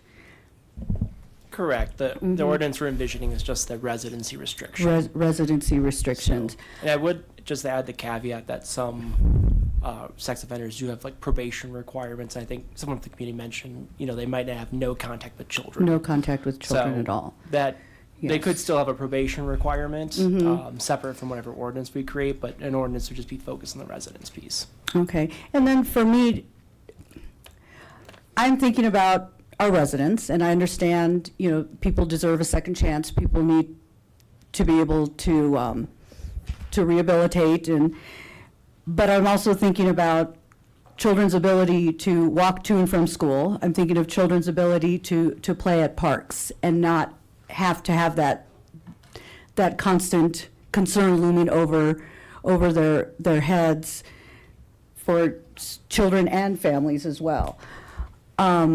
There was another one, and I do want to look at limiting the residency. I would like to see what, just more research around that, the impact.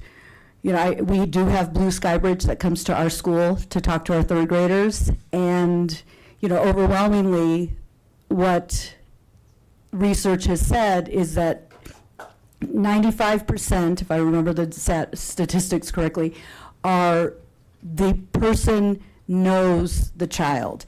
And not to say that, if they're neighbors, there's a possibility of them becoming acquainted. So, we know that there's data that shows.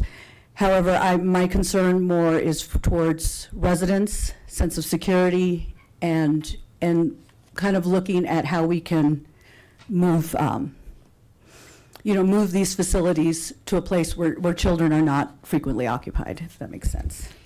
So, Mayor Pro Tem. I'm sorry, I went a little lengthy. No, you're fine. I just want to make sure I have this down. On the screen where it says what is included, you want to include all of those? In relation to schools and parks, SVPs, and sex offenders with felonies involving minors. Okay. Oh, yeah, well, all the setbacks, yes. Harold, would you define private parks? Is that an HOA? Is it? Generally, the private parks that we have in our community are required by the development process to build a facility within neighborhoods, and they function as a park. Okay. But that would still be within a neighborhood. So, okay. Correct. It's inherently a park. Yeah. It's just not a city park. City maintained. Correct. It is Okay. a park that is required as part of the land development code in building the neighborhoods. Okay. All right. Who else wants to? For you, for me. Am I done? It did. Did you, as far as the number of residents within number of sex offenders within a home, you want more research? Yes. Okay. Counselor Popkin, did you want to say? May I ask a question? Of course. What type of research? Yeah. Where are you? Okay, thank you. So looking at other municipalities who have enforced this, what is the research behind that? Is that even would that make a difference in what we're trying to accomplish? Looking at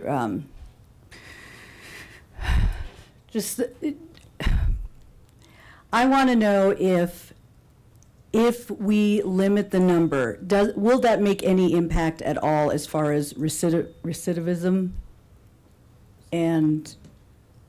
Or would that help for therapy? Does that make sense? Kind of. I think that's going to be a hard question for us to answer. Okay. Just looking at high level, there's a lot of, if you look at the research, Yeah. all over the place. Yeah. It's all over the place. I mean, you can give it all to us, but. So why I would reduce it is that this is a for-profit thing, and if they're just putting people in there for money, rather than for having the care and the services and things they need, if it's just because they get paid per person, then that's why, Mm-hmm. one of the reasons. So No, I think agree. about I that. agree with you on that, but I do want to see what other communities have enacted a reduced number per resident. Okay. I can do my own research. Councilor Popkin. Whoops. No, I got you on. Thank you, Mayor Peck. Mayor Pro Tem, you never have to apologize for taking some time. Not the truth. Council, a question for staff here. So the maps and the ordinances, first, thank you for all the work on building the GIS maps and the different layers so we can see kind of the difference there. Frankly, there isn't research from what I've come across and from what we've been provided that shows a certain distance is safe or not, and that it does something or doesn't. So we're discussing the optimal level of arbitrary, right? So just to be clear, when we're looking at that doesn't mean there isn't value in it, but we are trying to discuss the optimal level of arbitrariness. The maps and the ordinances we're considering don't actually address what so many of the neighbors tonight, or most of the neighbors, have spoken about and emailed us about. And we've heard a lot of different questions about types of facilities and requirements, and staff has spoken a little bit to that, and I know that you're working on it, and what we see behind the scenes is that you have been digging into this, and given some of the legal complexities, I understand that you can't share all of that right now. Is there any more that you can share just for public awareness at this time, based on what we're looking into just specifically? I don't want to put anyone on the spot here or overstep on the city side, but any more clarity might be helpful here. think Jeremy and I will probably, you want to go first, and then I'll try to tag team it with you. Yes. So the primary issues we're looking at is, clarifying what kind of use is at issue here and at the specific residence and making sure it fits within our existing land development code standards. That's really what our main focus is right now, is just making sure we completely understand what's going on at the residence and making sure it's appropriate under Title 15. That's really the heart of it, and it's a complex issue. One might think it's easy to say, hey, well, that's a candy shop. I know exactly what that is. Residences, group homes, recovery facilities, halfway homes, boarding houses, room houses, all different definitions under our code, and any number of them could apply. So we're looking into that. But to that point of, what we have done, our assistant fire chief and our chief building official have visited the residence. And I should say that the persons running the residence who are here tonight, they've been very cooperative as well with staff and providing information to us. So, it's an open communication right now between city staff and the owner and operator of the residence, and we're just making sure all the, I's are dotted and T's are crossed and making sure everything's compliant. So, and I just want to make a statement. To your point, in my email, that's what I was alluding to, is that the state has defined some of the homes you were talking about, giving us guidance. A sex offender home or a halfway house or whatever you want to call it has not been defined. So there is no guidance for us at this point. So calling it a sober rehabilitation or living home doesn't fit what that guidance is, in my estimation, and that's where the struggle is right now. If we decide on that, we're out there alone on an island, because we don't know if it's going to, we don't know what's going to happen there, basically. So go ahead, Matthew. Thank you, Mayor Peck, and thank you, Jeremy. Harold, if you wanted to add anything, I'd welcome it, but I just wanted to, just as a comment, it's unsettling to me that we don't know what the exact type of facility is and how it relates to our code. Exactly. And that doesn't mean it's inherently problematic, but it's unsettling that we don't know what we're defining this as, because we do have a lot of rules and code language for exactly the purpose of regulating different functions and purposes. And the fact that we don't know how to classify this, or that there are perhaps 4 or 5 different potential thoughts as to what this would even be considered as, is quite concerning. So I know we're looking into that. You may not have an answer for me right now, but that's what I'd love clarity on. It's a matter of conflicting information, new information, old information. Unlike a new development coming to the city where they have to say this is what my use is, it's a little bit different when it changes from a single family residence to some new use, but doesn't necessarily require a new development application. So this property didn't have to go through a new site plan or site plan waiver, to my knowledge. Do we allow live work in this zoning classification? It's residential single family. Yeah, in RSF, do we allow live work properties at this point?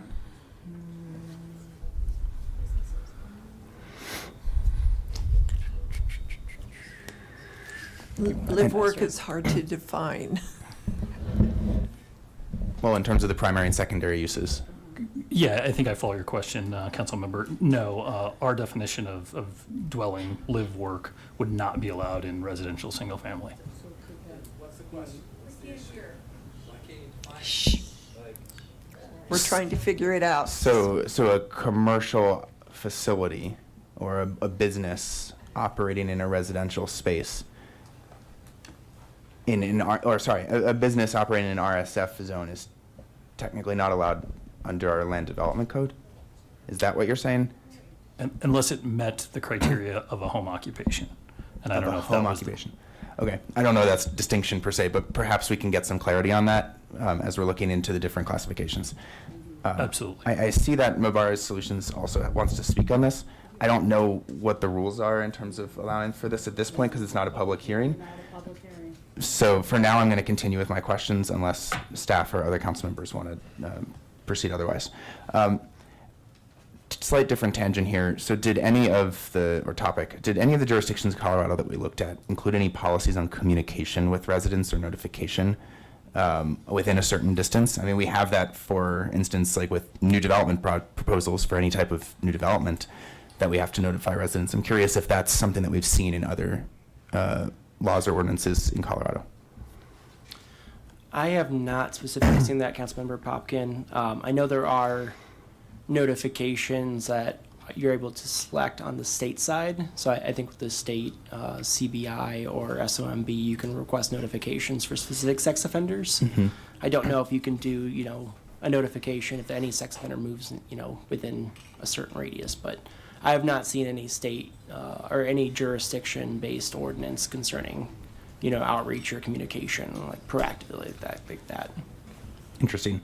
If that is legal, I think that would be prudent to consider, including in a future law that we might pass. So I'll just put that on the table.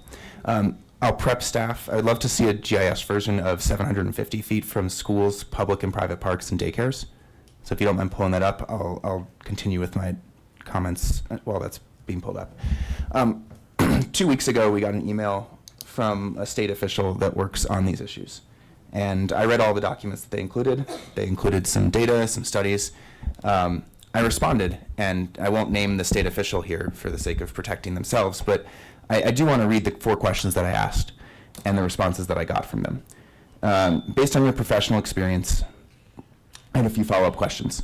1, the shared living arrangement guidelines are from 2004. Is that the research you're referring to when you say, quote, in the email, supports more than one person who is registered living in the same building or location? If so, I'm just confirming that the past 2 decades have not included new data or research that indicates new insights. The response that I got was no response. The second question I asked was, if residency restrictions and shared living arrangement restrictions are not productive, are there policies that local governments can enact or have enacted that are productive? The answer, no response. Third question, if there's a sex offender group home that is established next door to where you live, what productive actions would you take? The answer, no response. Fourth question was, does SOMB, that's the office staff, ever present to local jurisdictions when they are considering policy changes like residency requirements? The answer I got was no response. I didn't get any response to my email. It wasn't just dodging those questions. I followed up a week later. I still have not gotten a response. I wish I did. I would love to just know more of what some of the state experts looking across Colorado feel like this.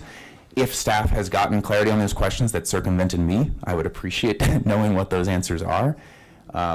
I don't want to necessarily do a counterproductive action here, but I also want to know what the data says and what relevant data says, and relevant not just from 2 decades ago. And I would love to see, frankly, if we have, a good study should be replicable, and a good study on a sensitive topic like this, I would expect to be replicated in some way, shape, or form. I have not seen what I'd like to see on that. So before we get to the map there, I'll just note on who is impacted. I'd go with, building on what Mayor Pro Tem said, I'd go with all 4 in the restrictions. And then, Grant, while I look at the map, could you just clarify what's technically included in city facilities, and can you define for us what a breezeway is? I'll do my best to define breezeway. Thank you. So the city facilities actually have a lot of overlap with existing parks, and I can maybe zoom into one, just to give you an example. Clark, Centennial, and I'll toggle so you can see.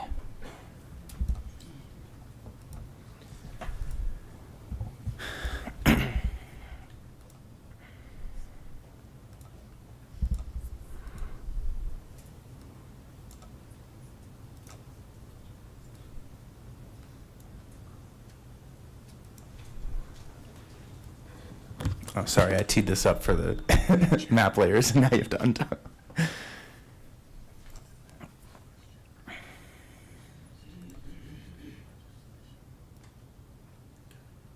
That helps if I actually use the. So city facilities would include library, rec center, maintenance facilities, police station. Those are all city facilities? For purpose of this map, it does not include those. It's an overlap with some of like the golf course and Centennial Park. It was more of a maintenance distinction than an actual. It's like recreational public facilities facility. versus like city operations. Yes. That's a very helpful distinction. Thank you. So what's up there is just the recreational-ish. Correct. So Matthew, are you 750 feet with the same restrictions for that Mayor Pro Tem had? Do you want anything in there from about the number of people in one residence? And this would just be at this point to satisfy the residents because we don't have an empirical data on. And this would be for setting future policy. Yeah. On what it means. I mean, I'm with Mayor Pro Tem right now. I would love to get more information on that. I tried to get more information from the state, who in theory should have regional and relevant expertise here. I haven't gotten that. So to the extent that we have a bit of a window here before a final decision, I would love to see what information we can get on that. The 750 feet, I'll get back to you in a moment. I just want to see what the map looks like. Okay. Oh, I thought he was finished. I think we're rebuilding the layers. Grant, is this what 750 from public and private parks, schools, and daycares would be? Yes. What is shown now includes those elements, as well as daycares. We're quite the compact city, aren't we? Mm-hmm. Yeah. There's not much room.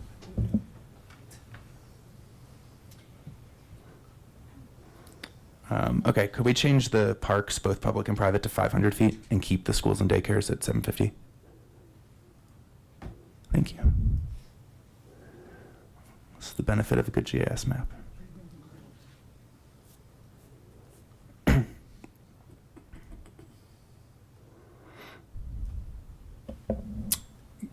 Can you repeat the 500 selection again? City parks and private parks.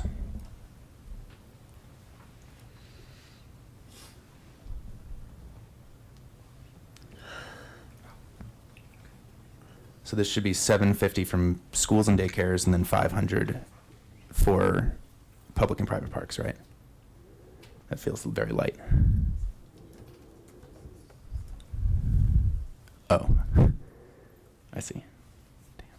Sorry, I turned off the 750 momentarily just to make sure that I was selecting the right ones. So this includes 500 city facilities, including breezeways. We can turn that off if you'd like. What are they again? Sorry. Yeah, sorry. Generally, they're the areas in downtown that are functioning as a park space, like alleyways, but they're functioning as almost a park. Like a public space-ish? Correct.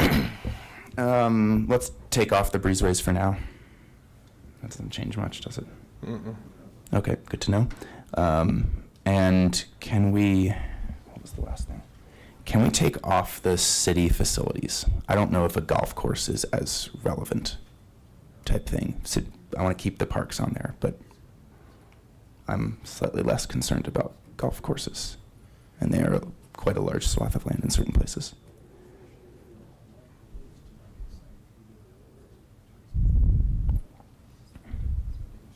I don't think we included. That is it off now. It is off? Yeah, shut it off. Oh. Looks like the golf courses have been included in the parks.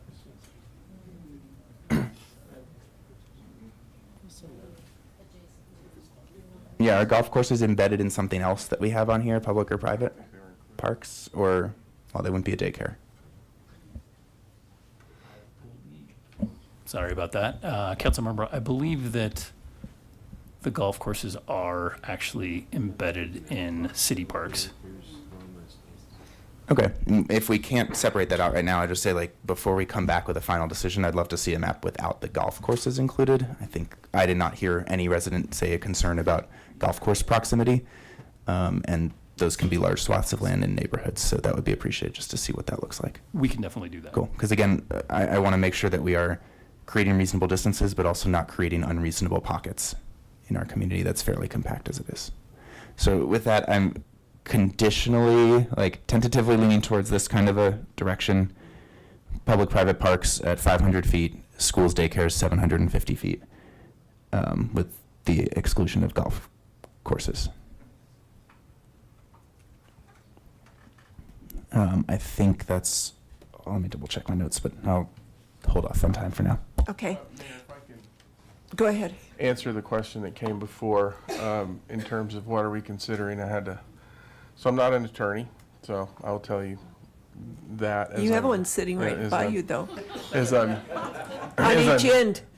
As I'm thinking through this, and so to remind council, there are a few things in play.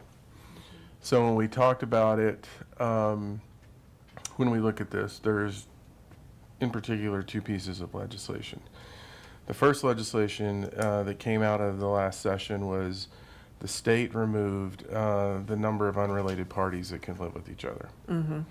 And so that plays into this conversation. But it's not necessarily the end-all be-all as we look at the code when we're looking at what is something really defined as. So that's one piece of it. The other piece of it is the other legislation that the state created where they identified it, I believe it was 4 different areas that essentially they classify as a use by right. And we presented that information to council. What's important in this is that the details matter, because just because you say you're this doesn't mean you're this. Right. And that's inherently the work that we're doing, is to then go, well, what does that really mean? Not just based on saying that you're in this category, but what is it that's occurring and what are you doing? The answer to that question then actually has you go within section 15 of the code to then say, do you fall into a halfway house based on how it's defined in the code? Do you fall into a boarding house as it's defined in the code? Do you fall into a group home that is not under the legislation that we're talking about? Because the details of what's really happening is really important to the evaluation as we're looking at the code. And so that's a little bit more depth, but that's the complexity that we're dealing with in this situation. And that's what we're ferreting through based on the information that we're receiving and what we're looking at. And so it is the details that are important when you're making that evaluation in terms of how you're approaching a land use decision, and how you move forward on that. So, 2 people have asked for more information on the number of people in living in one of these homes. Would it be possible, as far as the research goes, to contact the cities that have limited it and ask what criteria did they base that on? What made them? Or can you give us the cities and we'll? No, we can contact them and get that information. Because their thought process would be good to understand. Are we missing something? Is there? I think what's embedded in this is it's inherently a policy decision of the councils. Right. And so we can ask them what their councils considered in the decision in terms of limiting the number of individuals in a residence, but it's probably going to be in a broader policy conversation that those entities are having. So we will ask the question. I'm not sure that they will give us the information that you're looking for. Probably not. Just in full transparency on this because of the nature of those conversations. Okay. So this council needs to think about what it is if we want to limit the number of people. We need to come up with a decision regardless of what the research says. Councilor Christ.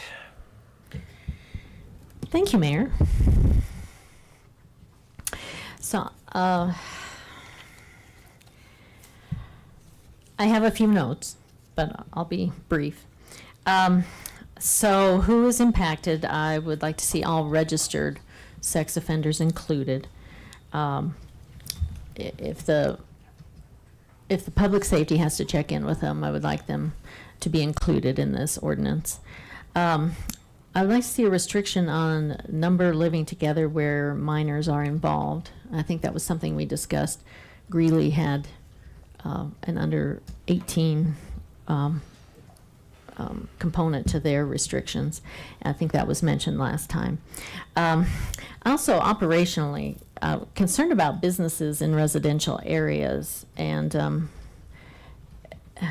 acknowledging, and I did check out these figures, we do have 286 sex offenders in Longmont, which means 95 sex offenders in each ward.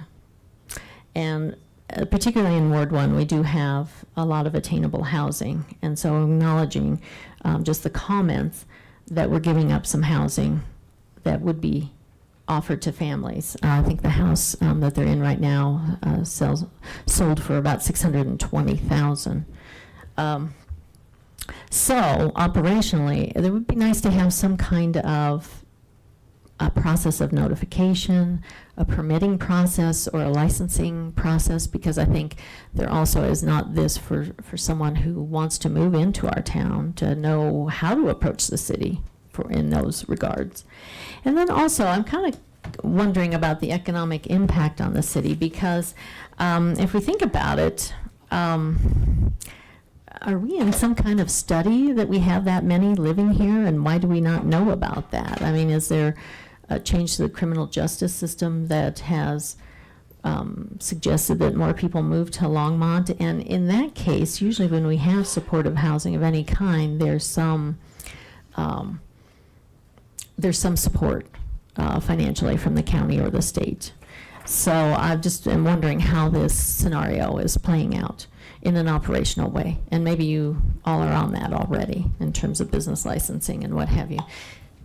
I will mention that if this is a full-on business in a residential area, they're not paying commercial property tax, for one, so that's an impact on the city. Okay, so I think all of these schools, city facilities, public parks, daycares, and private parks should be included. I notice that trails are not on here, but I recognize that trails are usually part of parks and schools, so don't think they need to be added. I think 1,000 feet is reasonable.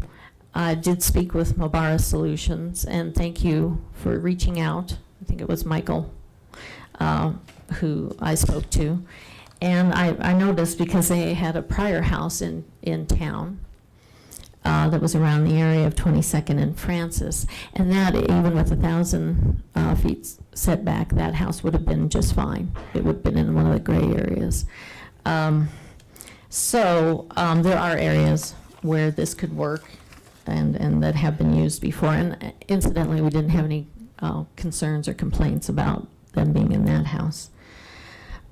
Let's see.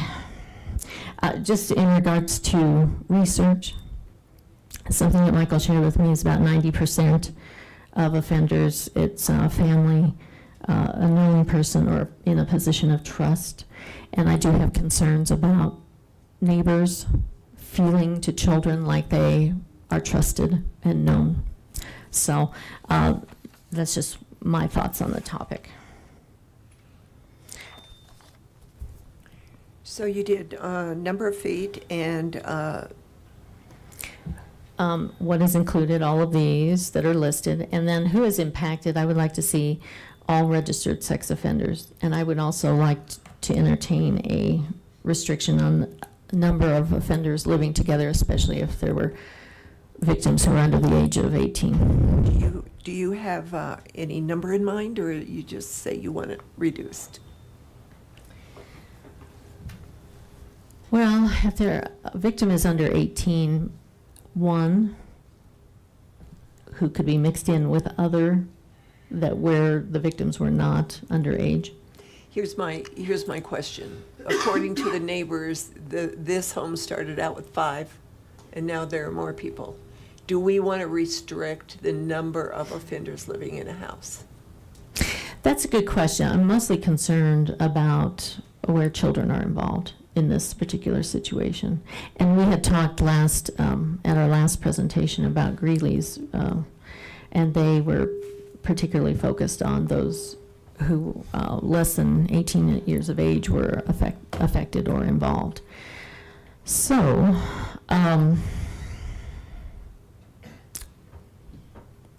I think that's pretty clear.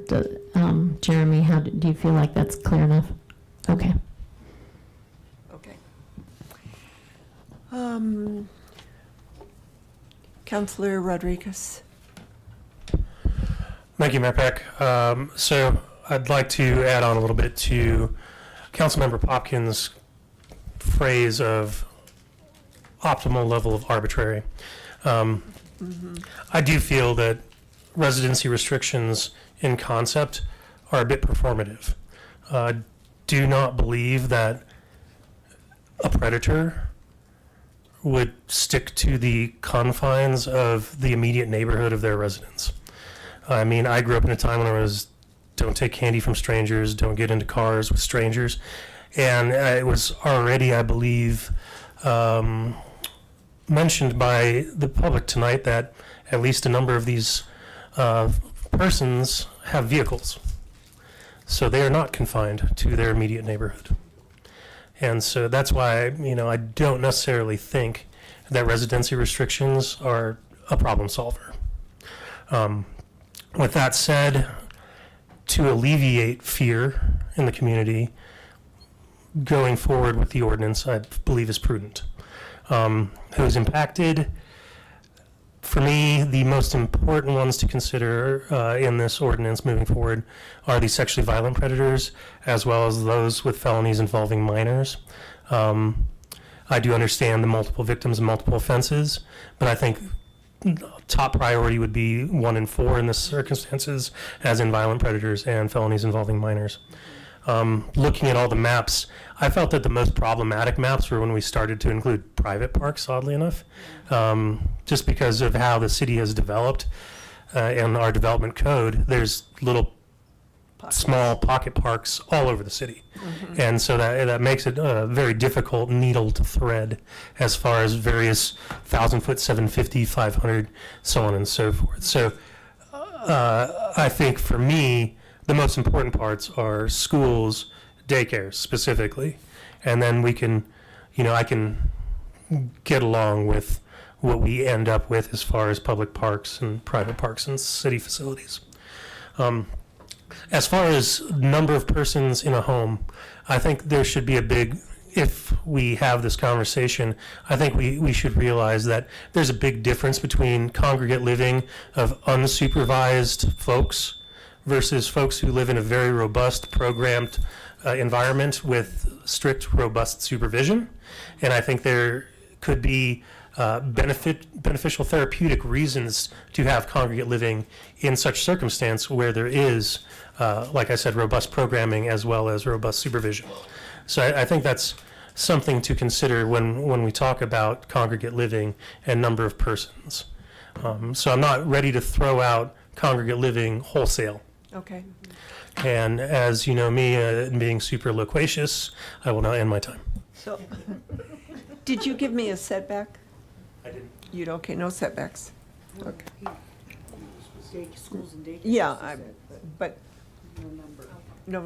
It depends. Yeah. Okay. I'm putting a question mark by your name. Okay. Councilor Popkin. This will be quick. Just a couple clarifications based on what other council members have said since. First, Mayor, I just wanted to clarify something that I think you were saying and kind of summarizing the shared living arrangements. I personally would really like to see what the research says and make our decisions as much as possible based on that. I think that would be prudent here. Okay. And I just want to second Councilman Rodriguez's comment on making sure that we distinguish to the extent that we can between kind of managed programs and unmanaged facilities. I think that was a valuable distinction, and I thank him for adding that. personally, as we think about what the research would say, to the extent staff can help me here, I would love to hear what the state SOMB board has to say on this. In theory, they are the professionals in this state who are looking at this and can give us hopefully clearer, more guidance or clarifications on this. Grant, going back to my question before on the live work business, I just wanted to ask, we heard from the public, I've read in emails that Mubara Solutions is a for-profit entity. They're a .org website, and I just wanted to make sure that we're appropriately considering them when we do this. So I don't know process-wise here in a study session of this magnitude here, if we can hear from that entity right now. If that's not the case, then I'd welcome that clarification via email from them or in a public hearing setting. Is that an option for us procedurally here, just to clarify a few things? It seems like. We do have an email. We did have an email from them, or I do. Did you get the email? I was told I'd be allowed to speak. We do have an email. So, what question was it you wanted to answer? I wanted to first understand just for-profit and nonprofit, and then, to the extent that they are able to speak here. Again, this is one entity that kind of prompted us to have this broader policy question.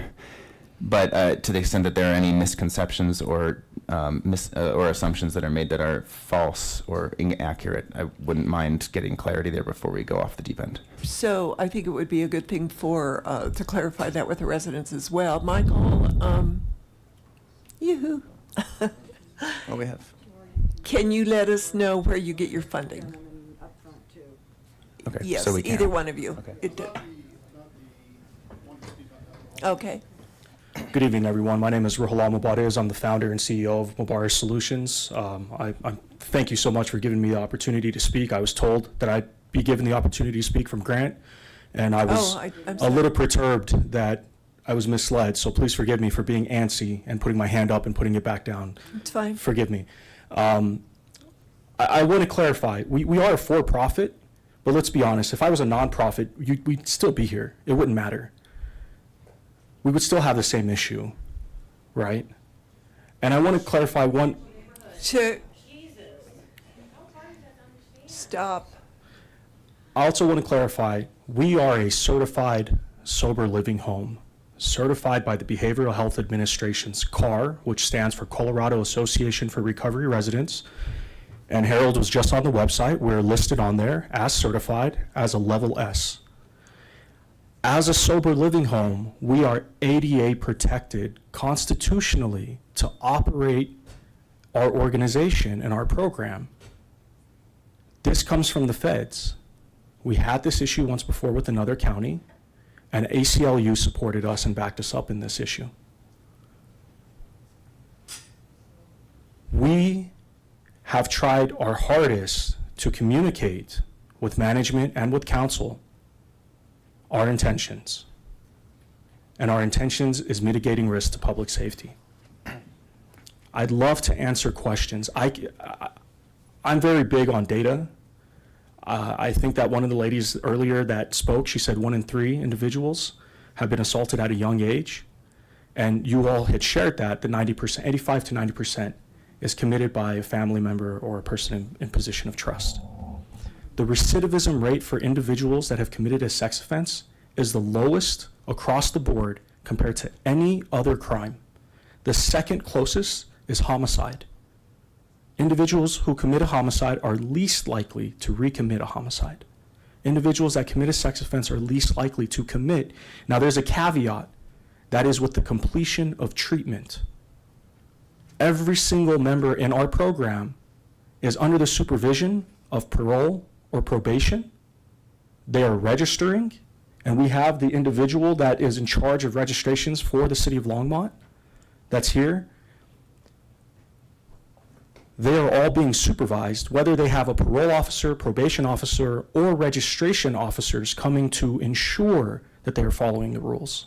In addition to that, my staff is there twice a week performing life skills groups, teaching these individuals how to be responsible and emotionally intelligent adults. There's no other program in the state of Colorado that exists that does what we do. We are literally, virtually the only certified sober living home in the state of Colorado that is willing to accept people with sex offenses. No one else. And I think there was a bit of a Freudian slip earlier with this gentleman here. Remind me your name. Jeremy. He said criminalizing housing. That is exactly what we're doing here. We're criminalizing housing for people that have already completed their sentences. And these are individuals that are deemed low risk and safe to be in the community. We are coming in and adding an extra element of protection. By housing them together, they are safer together. I want to clarify that. It's therapeutic. They're holding each other accountable. My staff is holding them accountable. I am going in there and holding them accountable. And I want to say for the record, the reason why I do this work is multiple reasons. It's multifaceted. At the age of 3 and 4, I was assaulted by someone very close to me. And all my life, living in a very patriarchal, misogynistic society, I was never able to speak on that. And I am not making excuses for my choices, but at the age of 20, I chose to horribly repeat the offense. And I became a statistic myself. And I spent 8 years in prison. And while I was in prison, it was through treatment and therapy that allowed me to pull my head out of my ass. Forgive my language. If it was not for that therapy and having the ability to rehabilitate myself, I would not be here standing with you today. And it is because of my experience that I think it qualifies me. And if I can show you my list of applicants, and I know it might be hard to see it from there, but this is a long list, and there's green and red, and 85% of this list is red. I am very picky on who we accept. We don't accept anybody. We have a very meticulous vetting process. It starts with an application process, a vetting process where I am interviewing and my staff is interviewing this individual with their case managers or probation officers included. And for the city of Longmont, I want to say there are people much smarter than me that can speak up on this issue that have already spoken up on this issue. The deputy chief for probation that's in charge of the SSU unit, Denise Metz, had wrote a letter to the council members advocating for what we do. We have partnered with the 20th Judicial Department, Probation Department, and helping their clients and having a mutual ancillary support. So when we get their referrals from the probation officers of Longmont, of Boulder, we're working very closely with who is supervising these individuals. In addition to that, we have someone, again, who is much smarter than me, is a owner and therapist at an organization called DCW. Her name is Alexandra Meziad, and she's a therapist for offense-specific therapy, which every single offender has to go through. It is a requirement. And the individuals that are in our care have to go through that treatment. They have to have a job. But let me say that Alexandra Meziad had wrote in our favor, and we presented that to management, and I don't know if management had sent it to you all. Harold saying yes. So we aren't just creating something and throwing it up in the air. We are data-driven. And again, this is scary. I understand where our neighbors are coming from. I understand where council members and everyone's coming from. But if we can just focus on data and facts, as we begin making these decisions that are not easy to make, I understand you have a whole constituent base that is applying pressure. I just ask that it is data-driven and not fear-based. And on the topic of fear, I think there are 2 women extremely smart in the nation. They are sex offense crime experts, and both of them are self-disclosed victims of a sex crime, Dr. Alyssa Ackerman and Dr. Alyssa Sabina. They have a podcast named Beyond Fear, and I highly recommend just listen to the first episode. These are 2 women that have committed their lives to learning more about sex crimes, why they happen, how do we prevent it, and how do we protect people after the fact. And they're one of the leading proponents of how to help people with sex offenses. And the registration laws, they talk about that. And I think that the direction that you're headed is the right direction. It's good to have safety measures in place, but you are going to create pockets and it is going to cause some disenfranchisement of an already disenfranchised class. They have the highest rate of stigma and discrimination based on any other crime. I can go on, and I guess I'll be loquacious and give up my time too. I'm more than happy to answer questions. I know that if anyone could answer them, it would be myself or Michael.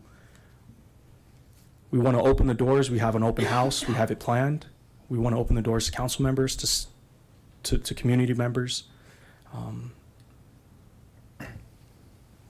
Yeah. I appreciate that. I don't want to make this like a full public hearing. Can I ask one follow-up? Yeah. Thank you, Mayor Peck.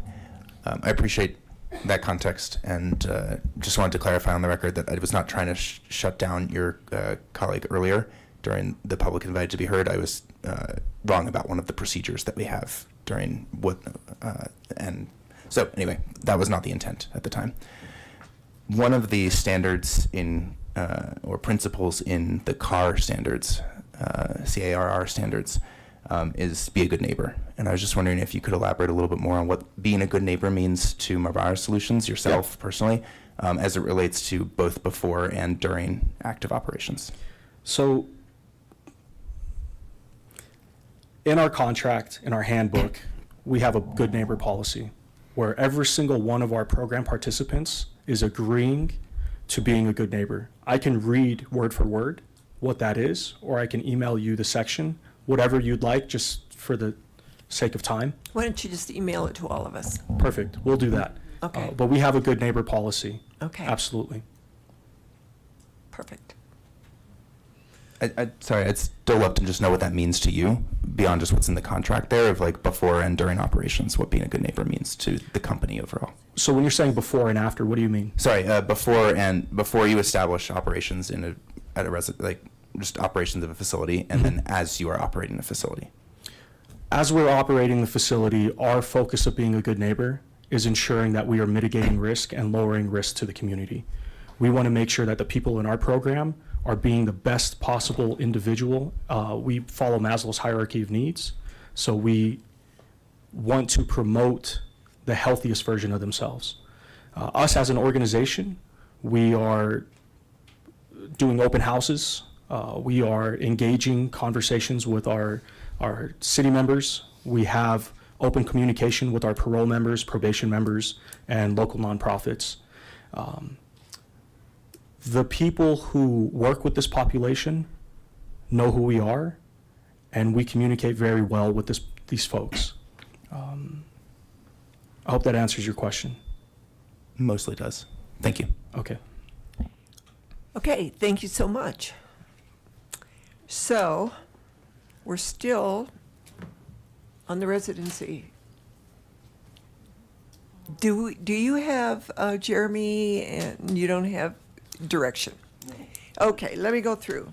Matthew says 750 feet and 500 feet. 500 from parks and 750 from daycare, schools, city facilities, daycare, schools, city, public. That was it. Daycare, city facilities, and schools. Okay. Sean wants more information, so he doesn't have a. I said 1,000. You did? 1,000 and I wanted all of across the list there. But I didn't say who is impacted, and it would be sexually violent. 1 and 4 would be my priority. 1 and 4 would be my priority. Okay. And I don't know if golf courses are part of that. No. But if we would exclude those, I think that's highly unlikely. Okay. Susie was the same, 1,000. 500 on parks. Yes, and 1 and 4. 1 and 4.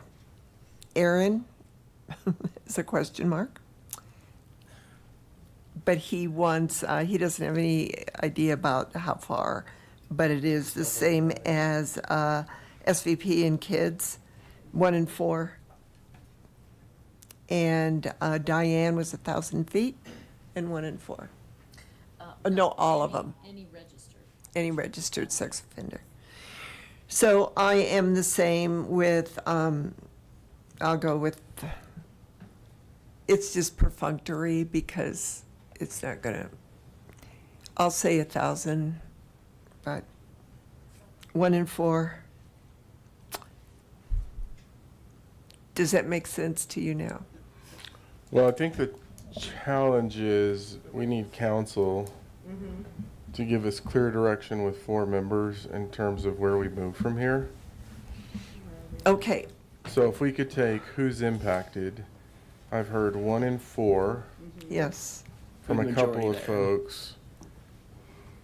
All registered sex offenders from 1 individual.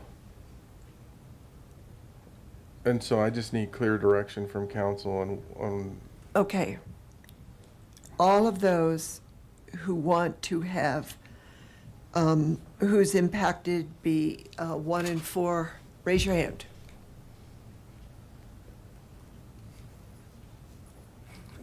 Oh, raise your hand.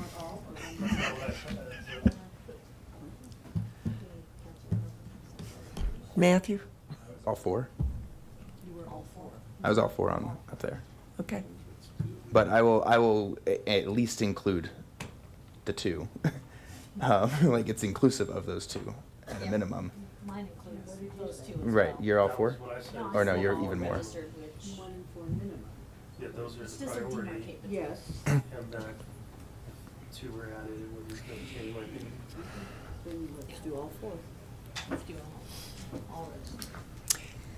We all went all 4. Okay. Those who want 1,000 feet setback, From schools and daycares. schools and daycares. As a point of And- personal privilege, before we vote on that, can we just, or not vote, but before we give direction on that, can we just see what the numbers that we said actually look like on the GIS map?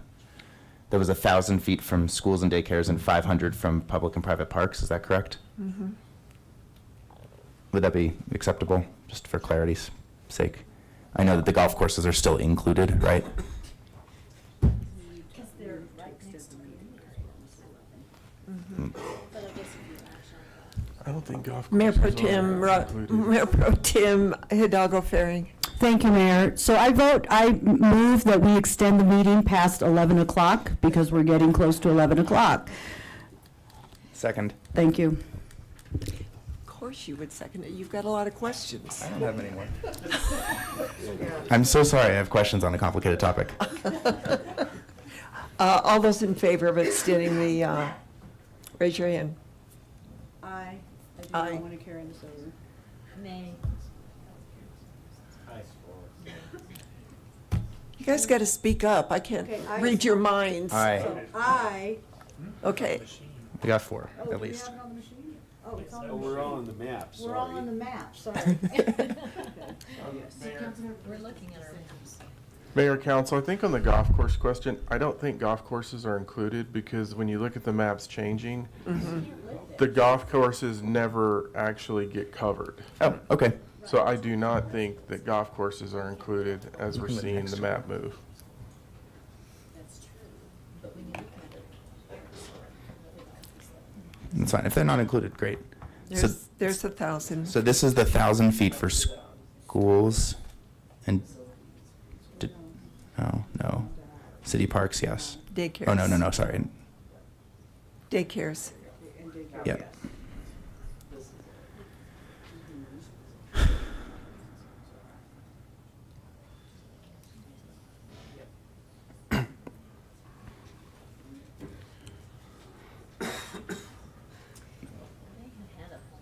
So Grant, is that the 500 feet from and from public and private parks and 1,000 feet from schools and daycares?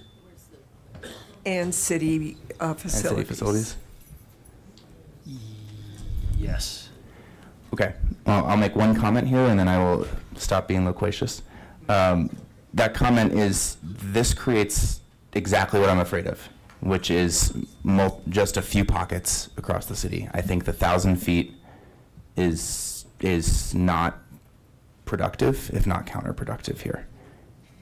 And I don't see how that solves anything close to what we're trying to achieve here. So that's my comment. I can't support the 1,000 feet piece of this unless we're rearranging some other elements of it.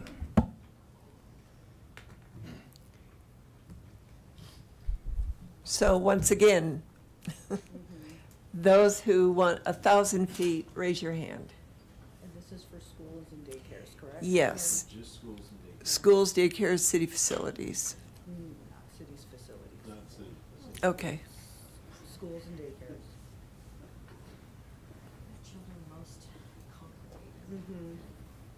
Well, they have to be able to go to a rec center, for crying out loud, and work out. Well, this is about where the individuals live, remember, not about where they can go. Yes. Yeah. So we had 4 people say 1,000 feet from schools and daycares. No, not city facilities. Okay. And 500 feet from, those who want 500 feet from parks and trails. Or not trails. Trails aren't in this. Don't confuse it. Breezeways. So is that, do we have 4 I said for parks, yes. Grant, parks? did you want to see that? Or no? See Ed? Yeah, raise your hand if you were one of the 4s. 500 from the parks.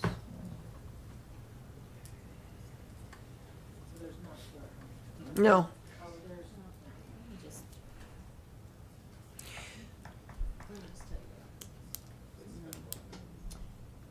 What are you thinking? I'm on the record. So I just want to say, I know there's a conversation, does the setback inhibit recidivism? But honestly, am I saying it wrong? Okay. Honestly, I don't know if that's relevant, because the thing with setbacks is that's the tool that we have available to us. And we already have 286 living in Longmont. So they have found housing.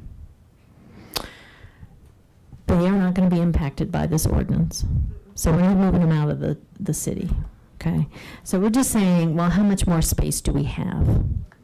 And to me, with the 1,000-foot map, there are still spaces. And those are good spaces. I know from Mubarak's that they have lived in one of those spaces previously. And as I mentioned, I was not aware of that because I did not hear any complaints about that particular home. So I think those spaces that are, further away from schools and parks have less concern from neighbors. And so it's appropriate. I think, what we know from all the public input that we get is that if we don't get it exactly right, the public will come and tell us. So let's just start with something and go from there.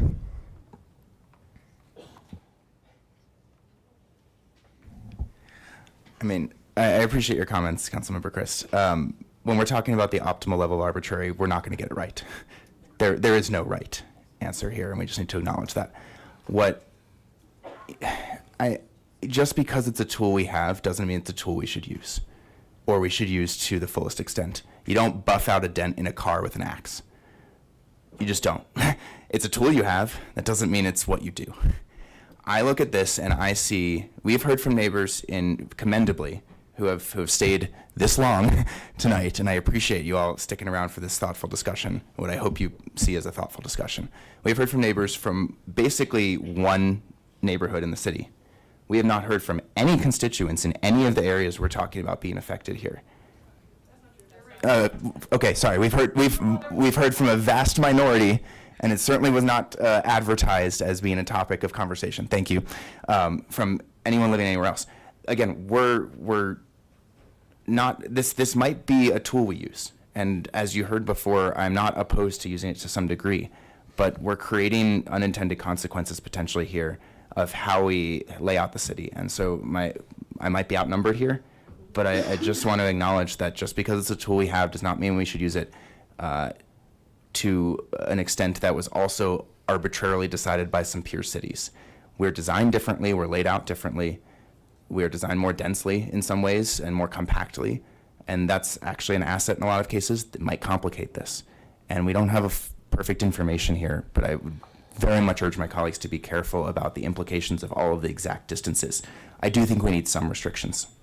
The question is, how far do we go? And that is exactly what I tried to lay out in my email that people didn't like, is that our cities are all geographically planned differently, built differently. You can't just say because one city did this, that our city should do it. So I agree with you, but we're not going to make anyone happy here at all. So once again, how many people would like, how many counselors would like a 1,000-foot setback on schools and daycares? Going forward, everybody else is grandfathered in. So. The question is, how many want 1,000? 1,000 foot setback on. I did. I want to reaffirm it after this conversation. Okay. So then, yes, I'll raise them. so 1,000 feet. Okay. Schools and daycares. There's 4 of us. You got your 4. Parks. And did we want to do half that because people? How many of you want 500 feet on parks and parks? Parks and parks. So you got your 4. What else were we looking for here? I think that's it. Oh, and the impact. Who will it impact? You already did that. Yeah, okay, I you think got that. Yeah, so I think we have all 4 and who's impacted is what we had 4 folks say on that. You have given us the distances for schools and daycares, and you've given us the answer for public parks and private parks. With the 1,000 and the 500, the only thing that council's brought up that you haven't given direction on is, we just want to make sure that we're clear on what you want, is the number of individuals living in a residential unit. You haven't. Most want more research on that, Okay. whatever that entails.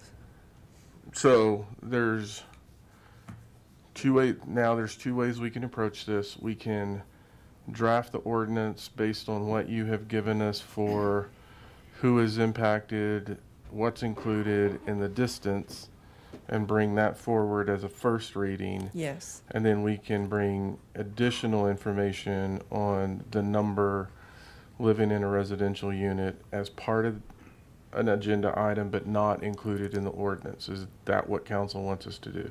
Yes. Yes, go ahead. Also, I would like more operational information. I think that's only fair to Mobara Solutions and others that have, are in this situation. How do they relate to the city? What process is there for licensing, permitting, what have you? Where are they able to put a facility, if we're say that really doesn't fit in a residential zoning?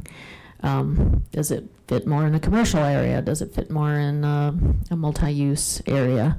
And that would be helpful to point out, and actually might help us with our mapping issues as well. Let's see. So, and then, yeah, anyway, I'm also interested as to why Longmont is of such interest, and I think it may be because of our inclusivity and our integrated approach to housing, but also when we have other supportive housing, we generally have some support from county and state organizations. So is that something that would be available in this type of model? And not to put too much research on you, but just Yeah, no. generalistically, it would be good to know. Yeah, no, I think when you ask the question, I think one of it is really impacted in some of the information that Molly provided. So Longmont's the most affordable community from a housing perspective in Boulder County. And we have talked to council in the past about the fact that when you look in housing conversations and you look at the number of people that have housing choice vouchers, a significant number of people that have housing choice, and this is not connected to registered sex offenders. This is just part of the housing group to give you all perspective in what we're seeing. As we've talked about with council, and this may have been pre-Councilmember Popkin, when we look at the numbers from Boulder County Housing and we look at the numbers from Boulder Housing Partners in terms of their vouchers, about 50% of their voucher holders actually reside in Longmont. And so part of the question, I think, is inherently related to affordability in terms of what we're seeing in our community, because we're seeing that in the housing choice voucher conversation. And those are things that we've talked about before in different settings. And so I really think that's probably what we're going to see, but we'll definitely look into it. But I just am connecting to something completely different where we're seeing very similar things occur in the housing choice voucher world. Yeah, thank you. I also just want to acknowledge that there were people from other neighborhoods that came to talk about this issue. I think when Chief Artist brought up that particular map, I would say that it's kind of interspersed throughout the whole city in terms of where sex offenders live in our town. And I have gotten emails from other neighborhoods and appreciated seeing that as well.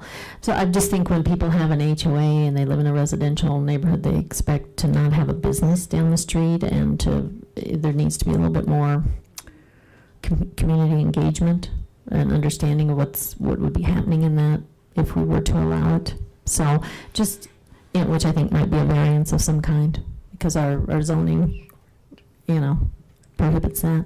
So just operationally would like to know, it would be nice to know about these things before the neighborhoods have to come to us with severe concerns.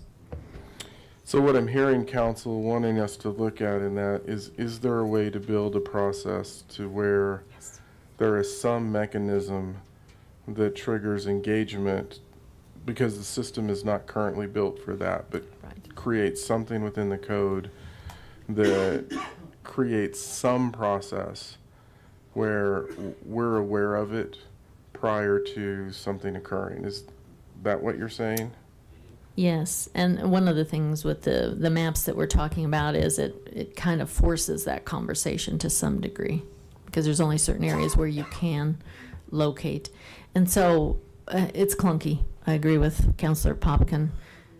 That's not a perfect tool, but that's what's been at our disposal. Yeah. So let's see if we can't,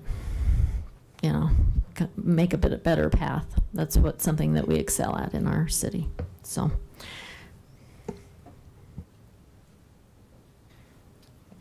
Thank you, Mayor Peck. Just piggybacking off of that element, because I don't think I heard any opposition to looking at our options for notification.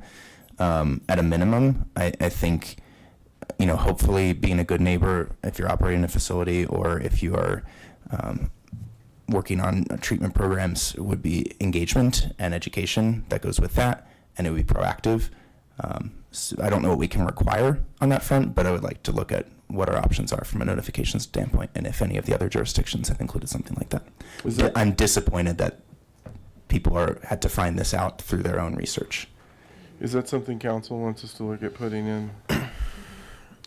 I only want it if there is some kind of oversight, if they don't adhere to letting us know, and because it's complicated. Would we shut somebody down if we did not know about it? For example, the one that we're talking about now, would we say sorry? You're done? You did not go through the process? New development proposals that don't follow the rules don't pass the Planning and Zoning Commission. As far as I'm aware, but Jeremy can correct me if I'm wrong there. But they come to you before. I'm talking about, But they have to notify of the hearing, they have to notify of the application that's pending. I'm talking about if they don't do that, but they move into Oh, sure, I was just using an analogous process. I'm not saying it would be the same process. No, it can't. Yeah, no, I understand that, sorry. So that's my point. We need to talk about it. Okay. Okay, I think we are done. Do you have, with this, do you have enough info? So what we're going to do is bring back a first reading on what you've directed with Okay. additional questions for the items that are unanswered for additional direction from council. Okay. No, not at this point. I got to see how long it takes to draft And we have other things on the agenda that have to be addressed as well this month. So.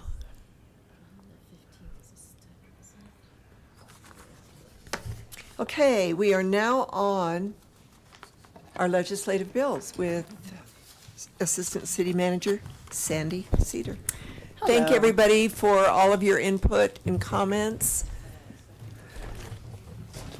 Hello, Mayor Peck, members of council, Sandy Cedar, Assistant City Manager.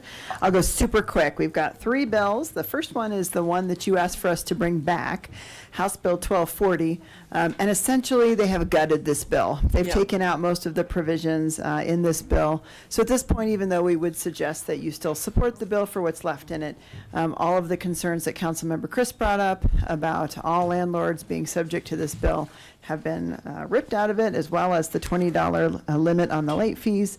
And basically, at this point, it sets a limit of $5,000 of damages and better clarifies the required reimbursement of rent when somebody has been discriminated against for having a voucher. So that's all that's left in the bill at this point. It's really up to the council. We would still suggest that you support it, just because any assistance without it being too onerous on landlords is what we're looking for. But it's certainly up to the council. I think, from my perspective, taking out the part that landlords need to accept vouchers doesn't help us any, because they don't accept them now. So the whole point of putting that in there was that we get more people housed. So I can't vote for it because that was important to me. Yes, Mayor Pro Tem. So have we as this council ever taken a position of no position? I don't think we've ever come across that. Can we just take Yeah. a position of no position Oh, on yeah, this? of course. Okay, I move we do that. Yeah. Yeah. All right. So it's been moved that we take a position on 1240, HB 1240 of no position, made by Mayor Pro Tem Hidalgo Faring and seconded by Councilor McCoy. Let's vote.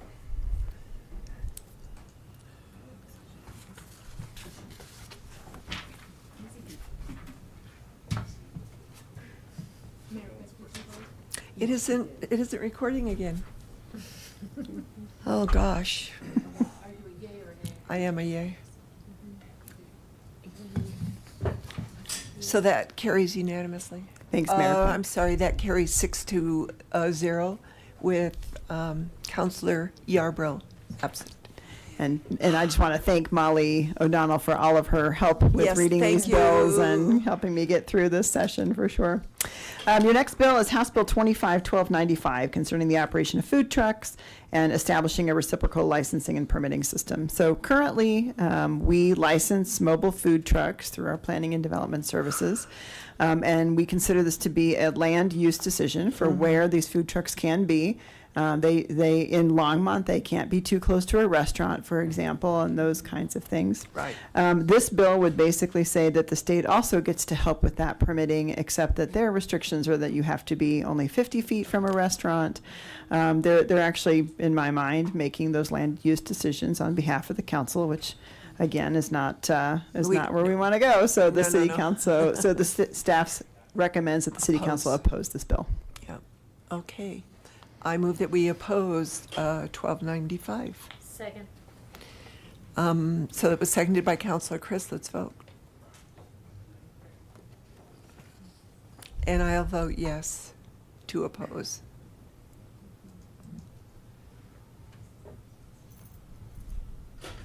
That passes 6-0 with Councilor Yarbrough absent. Thank you, Mayor Peck. The last one is House Bill 25-1300. And this one really is about workers' compensation cases. And so today, currently, if somebody were injured on the job here at the city, we have a set of designated providers that people would go to that we know understand workers' compensation law. They are assessed. They also can have some choice of their own private doctors, depending on what that looks like with our risk management department. What this bill would do is this would open it up to any doctor that's on the state's list. It's like a list of 117 pages of information. I think the concern from our risk management folks is that that will be very confusing for the person who is injured. If they end up going to a doctor that doesn't understand workers' compensation law, that could create a mess. Plus, then our risk management folks then are trying to track all these cases on all these doctors all over the place. So they really feel like this is inefficient. I think the idea is good to give people choice in workers' compensation, but the practicality is inefficient and confusing and could actually harm people who've been injured on the job. So staff recommends that the council oppose House Bill 25-1300. I move that we oppose 25-1300. Second. And it was seconded by Councilor Chris. Let's vote.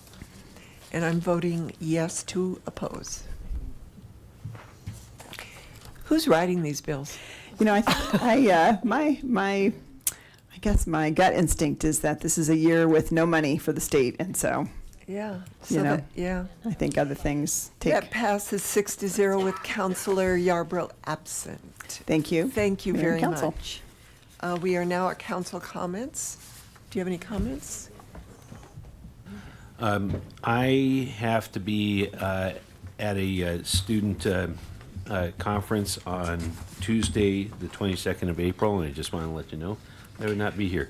There's just no way I can manage 35 students and still chime in on council either remotely or anything like that. So it's just impossible. So I just wanted to make sure that you were aware. Yeah.